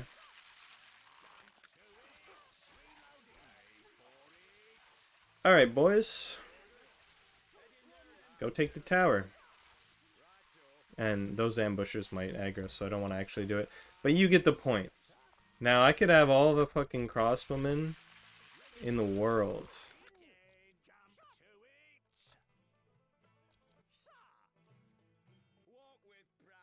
But if I run up here, boom. The ambushers are gonna get the fire off, and my guys are gonna fucking die. So, if you're playing against a competent player and setting up a pitch trap, ambushes are your best bet. They're the best at that. The problem is that pitch traps are very expensive, and they're usually, you don't get the value that you put into them. Usually. Now, there's rare exceptions that can be very funny, and you can get very, like, you can kill people's entire army with an ambusher if you get lucky or you have a lot of money. But if you have a lot of money, you could have just spent that on like horse archers or camel lancers and won the game yourself. So ambushers are kind of weird because they're the best at what they do. but what they do is just not that useful. Engineers. It's kind of hard to place this. It's an obvious S tier. I don't know why I put engineers on this list. Because I have all the siege engines, which are the only thing that engineers do. So I'm not going to rank engineers, because I'm going to rank all of these. Simple enough. Laddermen. Okay. Okay, laddermen. Laddermen are interesting, because there's two routes I could go with laddermen. What they're meant to be used for is setting ladders up on your opponent's walls. And in this regard, they are practically useless. They are just bad. They're a waste of population, which is weird, because it's weird to say that, because it's not usually like, oh, population is this resource I need to conserve, because a new person comes into your castle, you know, every half second they pop in, and you can make a new one into a unit.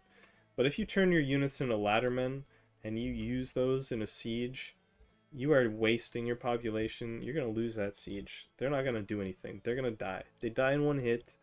They're really finicky. Like, if you send a group of them at a wall, and then the ones that were in front died, the other ones will just stand next to the wall and not put their ladders up. It's bad, man. They die. They have like the same health, I think, as a slave. So they die very quickly. If they get close to the walls, archers start prioritizing them, I believe. It's I don't know, D tier, because they're kind of funny to use, but I don't know. I just here's the thing. They have a second use. And I don't know if I should share this, because this is a secret, okay? This is a secret. You can spam buy laddermen and then disband them to make a huge population boom, and then jack your taxes up, or spawn in better units. But it's usually used for the tax trick, because your tax is based on your population, and your population is capped. And one of the ways you can exceed your population cap is by buying a bunch of laddermen, disbanding them, and then they turn into peasants, which overcap your population, but can still pay taxes. So you can make a lot of money off of that. It's a weird trick, and it's honestly borderline bug abuse and not intended. And I don't know if I should consider it when I'm placing them on the tier list. I think I'm going to go ahead and not consider it, and just say that laddermen are kind of useless. I hate laddermen. I hate them more than tunnelers. No, I hate tunnelers more, actually. Okay. Let's just, I think this is a mangonel, right? Mangonels are like C tier. They're okay. They're pretty good if your enemy clumps up. The problem is your enemy doesn't usually clump up. They also, you could say they're one of the most expensive units in the game, because they require a large tower. And that is, I guess I'll talk about these together. That is true of the regular ballista as well. They both require large towers. So let's get in game here.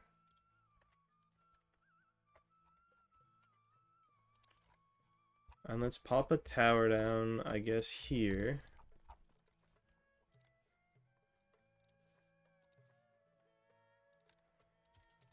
I've got a ballista. No, I don't. I have a mangonel in this tower. And so now, if red team wants to roll up with the boys and try and take my tower, I'm going to throw a bunch of rocks that are wildly inaccurate and don't really do anything. Can I attack them yet? Let's attack them. Yeah, let's go. Boom. Oh, killed a couple of them. Okay, not bad. Killed 2 of them specifically. Still, oh, killed 3. 4. And at about this point, I cannot reach them. Oh, never mind, I just killed 1 more. Nice, I killed 5. Alright, now I can't reach them. So they're just going to destroy the tower and take it. It's not bad if your opponents are clumped up in a defensive situation. Okay, if we repeat this experiment with a ballista, there are a couple things of note. First of all,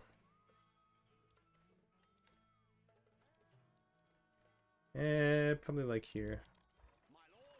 Ballista is already attacking my knights.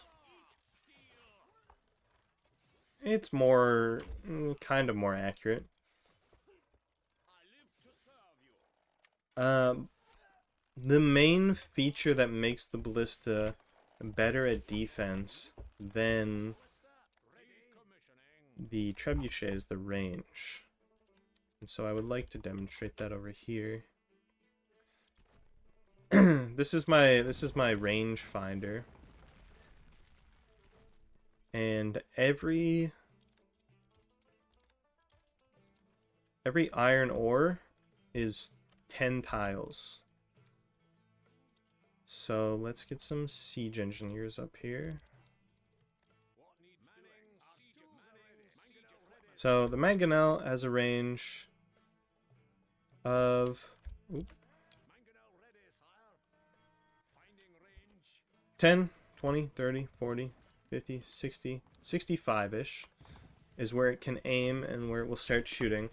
But it is so wildly inaccurate that it can hit up to around 90 something. Actually, that rock just went past 100. So it's weird in that it can shoot much farther than it can aim if you're manually aiming it. If I stop it and there's a unit, say, here, it doesn't fire at them, but the ballista does. The ballista fires up to 85, I believe. So if I'm here, it doesn't see me. This is 86, I think. This is 85. Am I wrong? I might be wrong. Oh, it fires up to 80. Okay. I think I'm just... nope. Yeah, so... fires 80 tiles from the foot of the tower it's on. Which, something interesting happens over here. Does it? No, over here. This is it. So, this trebuchet...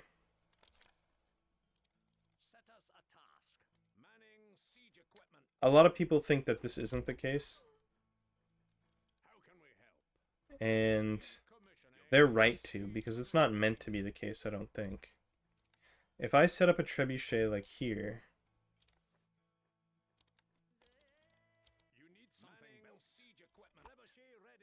I don't think it will get shot. It's not getting shot by the ballistae, but it can reach the tower. Here's the thing. And it can, in fact, damage the tower. It's, if I put it, like, here, which is, like, 2 tiles back from where it was, all of a sudden, it can't really reach the tower. It'll let me attack it, but it'll like, fall short. Remember, it might break parts of the wall.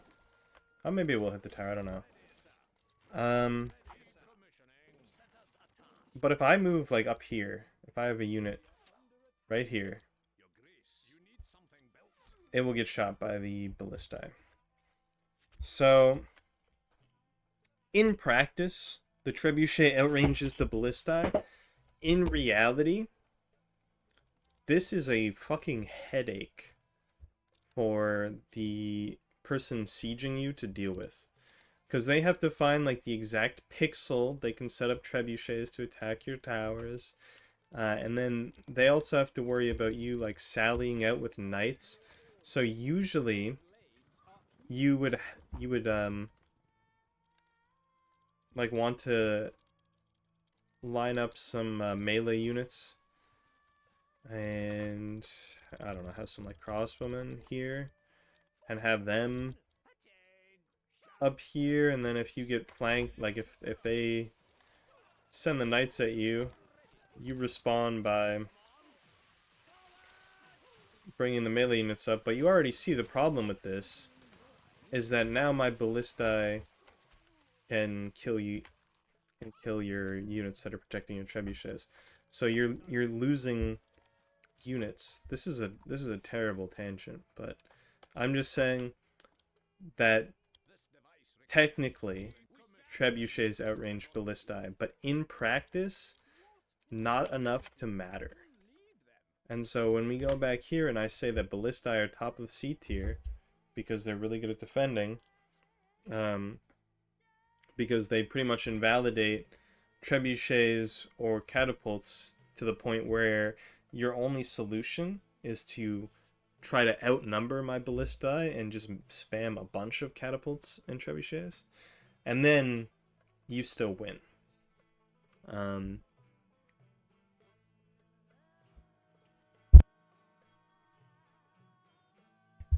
When it comes to mangonels, I put them in bottom C tier considering their defensive prospects.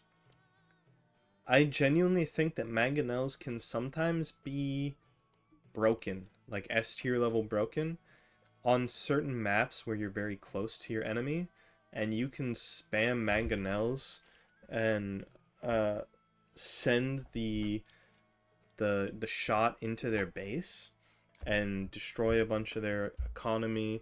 And basically these matches, if mangonels are enabled and you're kind of evenly matched, so none of you can rush each other and you settle into like an uneasy peace where you're kind of poking at each other looking for weakness, the main thing you end up spending your money on in these games is mangonels, and then killing your opponent's mangonels. That's what the game devolves into. So they can be really good. Most of the time, they're just here. They're like, okay, defensively. They're good at taking out big hordes. Ballistae are good at taking out high-value targets like siege engines. Okay. I'm going to need to take a little break here because this video is running much longer than I anticipated. But when I come back, we're going to talk about shields. Well. I'm back, but thanks to the power of movie magic, it's like I was never gone.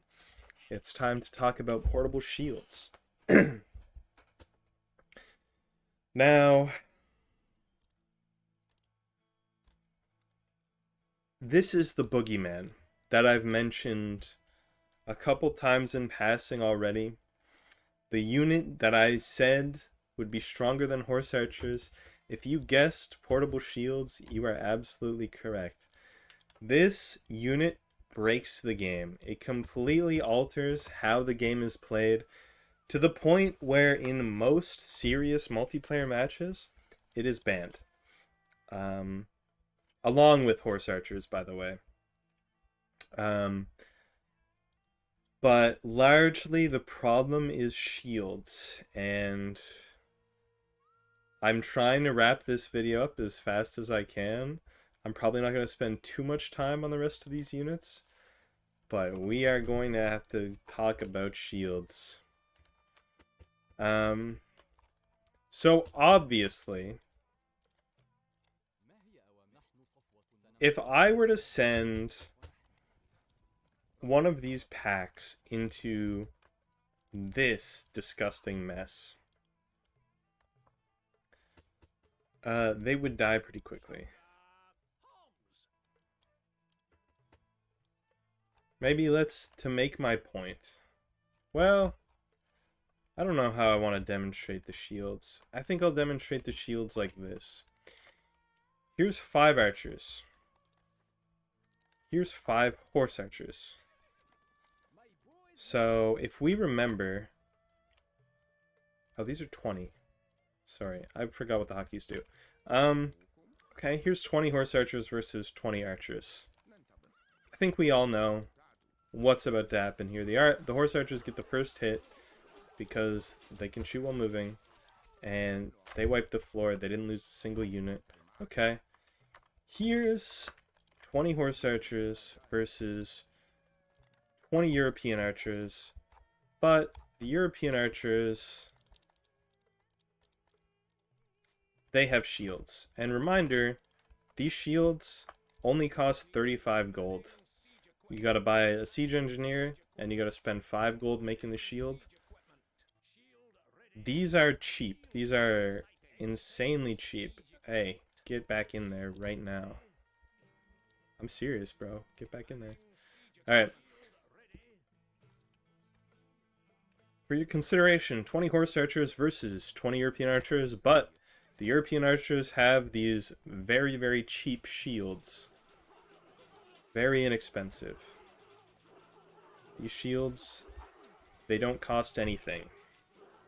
Practically. Wow. That's pretty impressive. It's kind of like a mobile tower, yeah? Well, you would be mistaken for thinking that. And yes, shields probably originally existed to make assaulting towers with archers easier than it is currently. But it's one of those things where, again, because they made the game in 2001 or whatever, I really need to look up the date of where they made the game. They messed up the balance, because even 20 archers in a tower versus 20 archers with shields, the archers in the tower lose. I hate to break it to you guys, but these archers aren't taking damage. The shield blocks 100% of damage until it dies. And the shield has an absurdly high ranged defense to the point where it can sit here and take shots all day. And because of that, it makes even archers on the ground significantly stronger than archers in towers.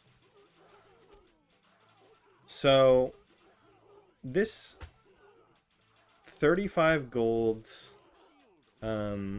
implement basically makes you immune to ranged attacks, which ranged attacks are a huge part of this game. They're a central part.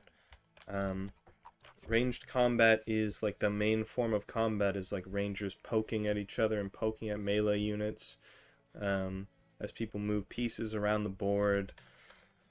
Melee combat really only happens in like sieges, or if you're trying to counter an enemy's archers with fast moving melee units. That's the only time melee combat ever happens. So there existing a unit that can make any other unit in the game invincible to ranged attacks is pretty problematic, I would say. And it gets even worse when you pair them, God forbid, with horse archers. Because now, not only am I stronger than the enemy horse archers, to a ridiculous degree, like, it's not even a contest. I could spawn in 3 times the amount of horse archers on the enemy's side, and I will win this fight. Eventually. You know, it might take some doing, but I'll get there eventually, and it's like, oh shit, I have to retreat. You guys see what's happening, right? And when you pair them with horse archers, you take away the one disadvantage of shields and of basically fielded range units in general, which is, hey, I've got knights. I can take you on. Oh. And if you get too close, I ditch the shields and I run. And now look, I get away. And yeah, good job. You just destroyed, what was that, like 350 gold? All my expensive horse archers are still alive. They're still at full health. So, yeah. I hope that was enough of a demonstration to prove why shields are insane. I probably have some videos that I can throw up of horse archers with shields. I'm sure that in my multiplayer clips that I've recorded, there's some horse archers and shields, because anytime these two units aren't banned, that's the only thing you see in multiplayer, for good reason. These two units sit above everything else. I'm actually going to put the assassin in high A tier, because I don't think the assassin compares to horse archers and shields.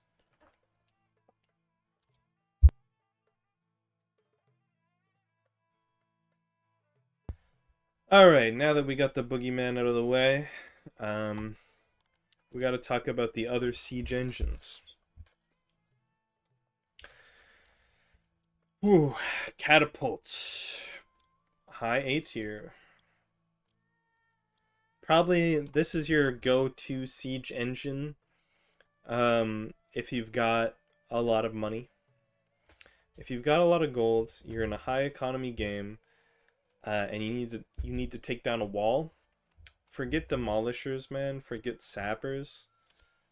Build 20 catapults. And what's the enemy gonna do? You just walk up to their gate, break it down, keep walking, break all their structures inside their castle. It's disgusting.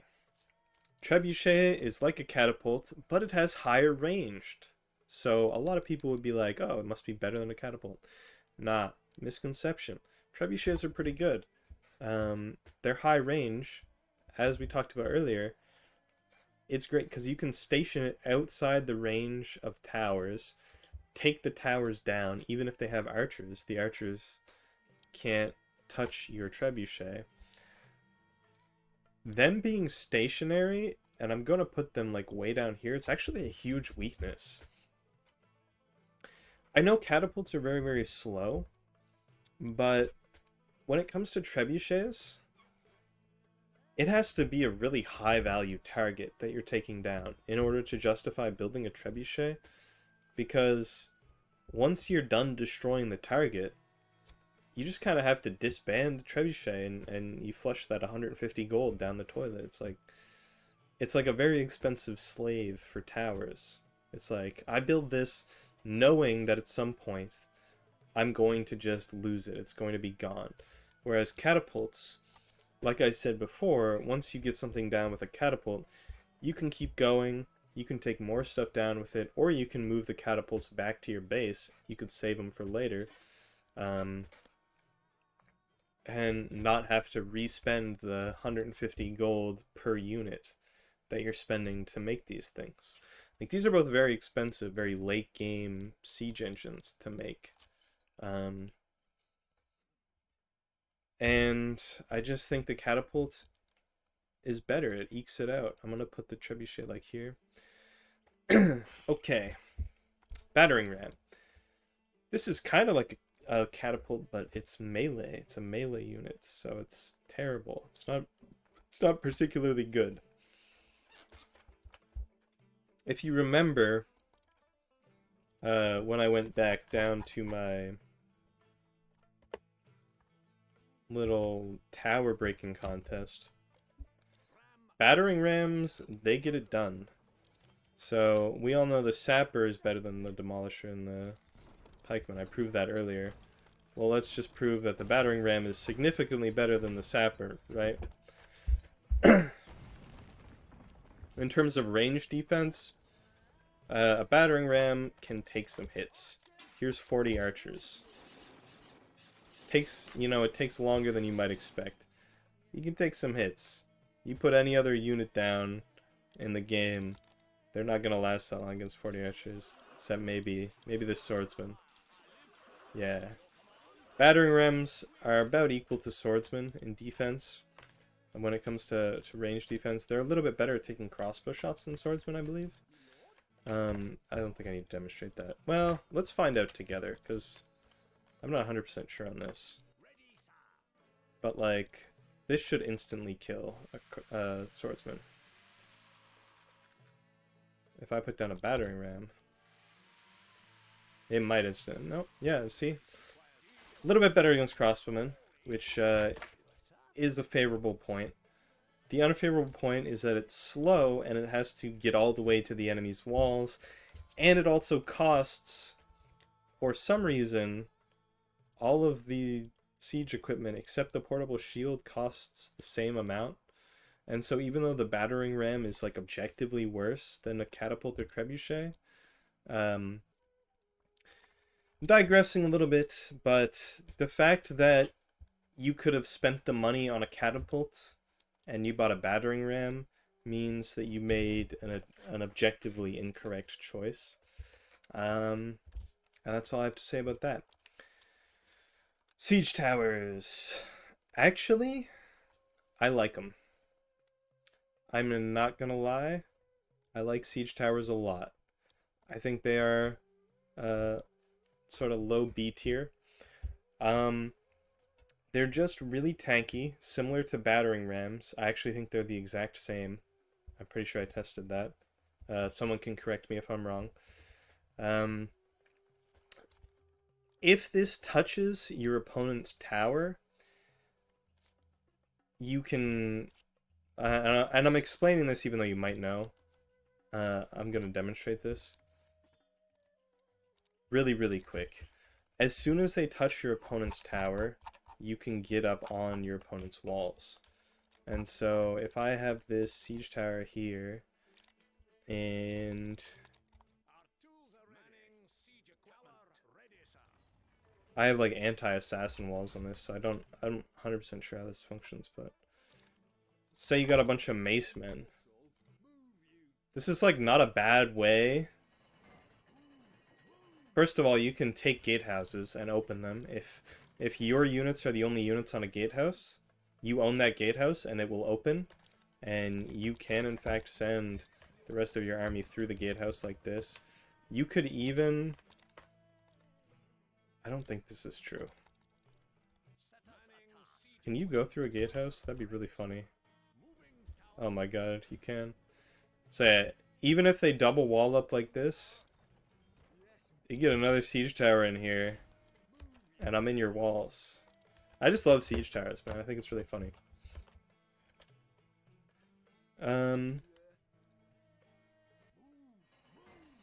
So yeah, if there are archers up here, crossbowmen, whatever, and they're... Oh. I've rushed them on the walls, and it's actually a fairly effective strategy. It's obviously much faster than destroying all of the walls and all of the towers by hand to get to the archers. Getting on your opponent's walls is extremely strong, and for that reason, I think siege towers are a little bit better than battering rams, even though they're functionally like very similar, right? Slow-moving siege engines that you want to reach the enemy's walls. It's just more valuable to have a siege tower reach an enemy wall than a battering ram. Alright, fire ballista. This one. Oh, it's like close. To beating out a slave. In the late game, these are obviously better than slaves. They kill units extremely fast, and they light buildings on fire. And destroy buildings very quickly. It's the only ranged unit that has any amount of effect on buildings, which is very strong. A lot of the times, if people set their castles up wrong, you can sneak up on them with fire ballistas and light their buildings on fire without ever getting in their castle, which is obviously incredibly strong. You can win games with the fire ballista the same way you can win games with slaves. These have a lot of great snowball potential, but they're also like not useless in combat as well. They're not terribly cost effective, right? You would rather spend your money on crossbowmen, to be honest. I think that's comparable, but they're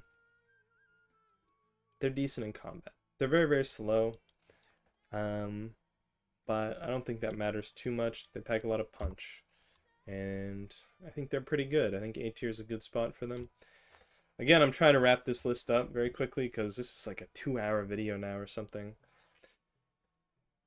Alright, so monks. Monks are very weird because from a cost effectiveness standpoint, they're pretty cool. They're pretty, like, not bad. In the early game, the problem is, I've got this little investment tab here. If we go down to monk, right? 1,000 gold to make a cathedral before you can recruit monks. But then once you do that, they're 10 gold apiece. So if you do that, and let's say you recruit 100 monks, technically you could think of it like you paid 20 gold per monk instead of 10, because 1,000 divided by 100 is 10. Add that to the base cost of 10. And 20 gold, again, this is if you recruit 100. Maybe you're recruiting more than 100, I don't know. But it's a lot to pay for what is essentially an overweight spearman. Now, they're easier to make than spearmen because spearmen require weapons. And if you buy the weapons to make spearmen, it's 28 per. And also, by the way, I should say monks a little bit stronger than spearmen. If we have an archer right here. I don't want this archer here. I want this archer because he shoots faster. So spearman, you know, he'll die in 3 hits. Monk's built a little bit differently. Monk can take 4 hits. And so you put a spearman up against a crossbowman, and this is even more pertinent, by the way. Boom, he gets 1 tapped. Monk, built a little bit differently. Oh, you're having trouble there, huh? He can take 3 hits, basically, is what I'm trying to say. But against crossbowmen is pretty strong. Also, generally better at attacking, better at melee combat than spearmen by a large margin. Monks can go almost toe-to-toe with a mace man. Almost. You know?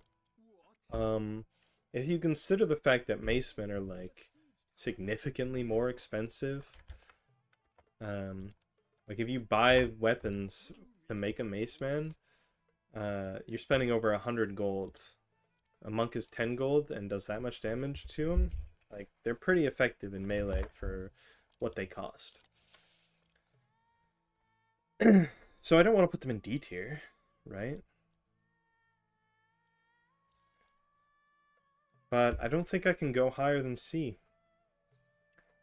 I think this is like a good spot for them. They're about as weird and niche as battering rams, really. Well, yeah, they're better than ambushers. I'm wrapping up my final thoughts here. I'm looking at everything and I'm making any last minute adjustments. Like, if it's hard to compare some of these. Like, how do I compare a monk to a tower ballista? Like, they do completely different things. I can't just say, like, oh, would I rather have 10 monks or a ballista? It doesn't work like that. They serve different functions. But would I rather have 10 monks or 2 macemen? I think I'd... Oh no, macemen are going down, bro. I think I'd rather have the monks. I think monks are going up to B tier. I think macemen might drop to C. Because they're not really that good. Camel Lancers do what they do better. I apologize for any Maceman fans. The only benefit that Maceman has over Camel Lancers is that they can go up onto walls, which does have that synergy with, like, siege towers, like I said before, but that's almost like a gimmick. That's not like a reliable method of offense. At the top, I want to see reliability. I want to see power. I want units that I'm scared of. And I'm definitely scared of horse archers and portable shields. And I think portable shields being the top dog, 100% agree with that. Portable shields completely break the game. And if you go into multiplayer and you like join games, probably 30 to 40% of public games ban portable shields, and maybe like 20 to 30% ban horse archers as well. And in the games that don't ban either of these, that's all you see. It's just people that like using horse archers and portable shields. Anyways, digressing a bit, assassins, A tier still. I have no problem with putting them above pikemen. I think they do different things, but I think assassins are just more fearsome. Archers, European archers are maybe a bit high. I mean, they're certainly the best range unit in the game. I hold that opinion very strongly. I think skirmishers can move down to B tier. Skirmishers aren't that good. I mean, they're a good early game option, but spending money on them that could have been spent on like camel lancers or something is maybe a little questionable. I think fire ballista is just a little bit too expensive for what it does. I think I'm going to move that down to B tier. It's actually... I mean, I can't really compare it to trebuchets, but if I was going to build a siege engine, I'd almost certainly build a fire ballista over trebuchet. But like I said, you can't really compare the two like that.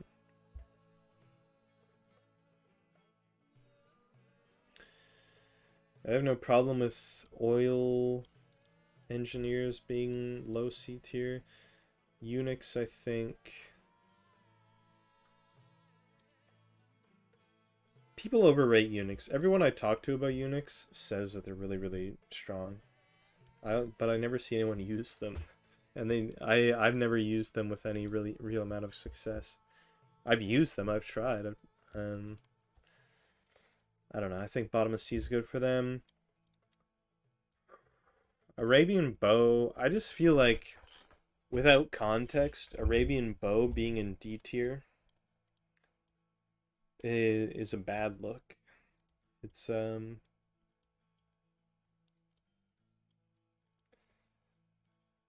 could put it low C tier. Like, it's not, they're not completely useless in the way that Arabian swordsmen are. They're not like completely outclassed or anything. Like, if you need an archer to man a tower and you have infinite gold, go for the bowman. But that's pretty rare circumstance. Most of the time they are useless. Slingers, I'm happy in D tier. Spearmen, I'm more than happy. I almost want to move Spearmen to F because I hate them so much, but I think they're okay. They're not okay, but I mean they're okay to be in D tier, but they're terrible. And same goes with fire throwers. All right, I think we've done it. I think that's the tier list. I'm happy with that. Hello to everybody who's just joining off of the timestamp that I showed in the beginning. Hello to everybody who's stayed with me the whole way. This was a long video, but we got there in the end. Hopefully, I haven't offended any of you by the positions on this tier list. If I have offended you, though, let me know in the comments. Tell me what you would have changed, what I got wrong. But don't just say, like, oh, I love Arabian swordsmen. You should have put them in S tier. You know, make an argument, convince me what I got wrong, and you know, let's create a discourse here, because I'm not the best player in the world. You know, I'm not an expert. There's a lot of things about this game I still don't know, and so if I got anything wrong, definitely correct me. Other than that, though, I think I'm happy to end the video here.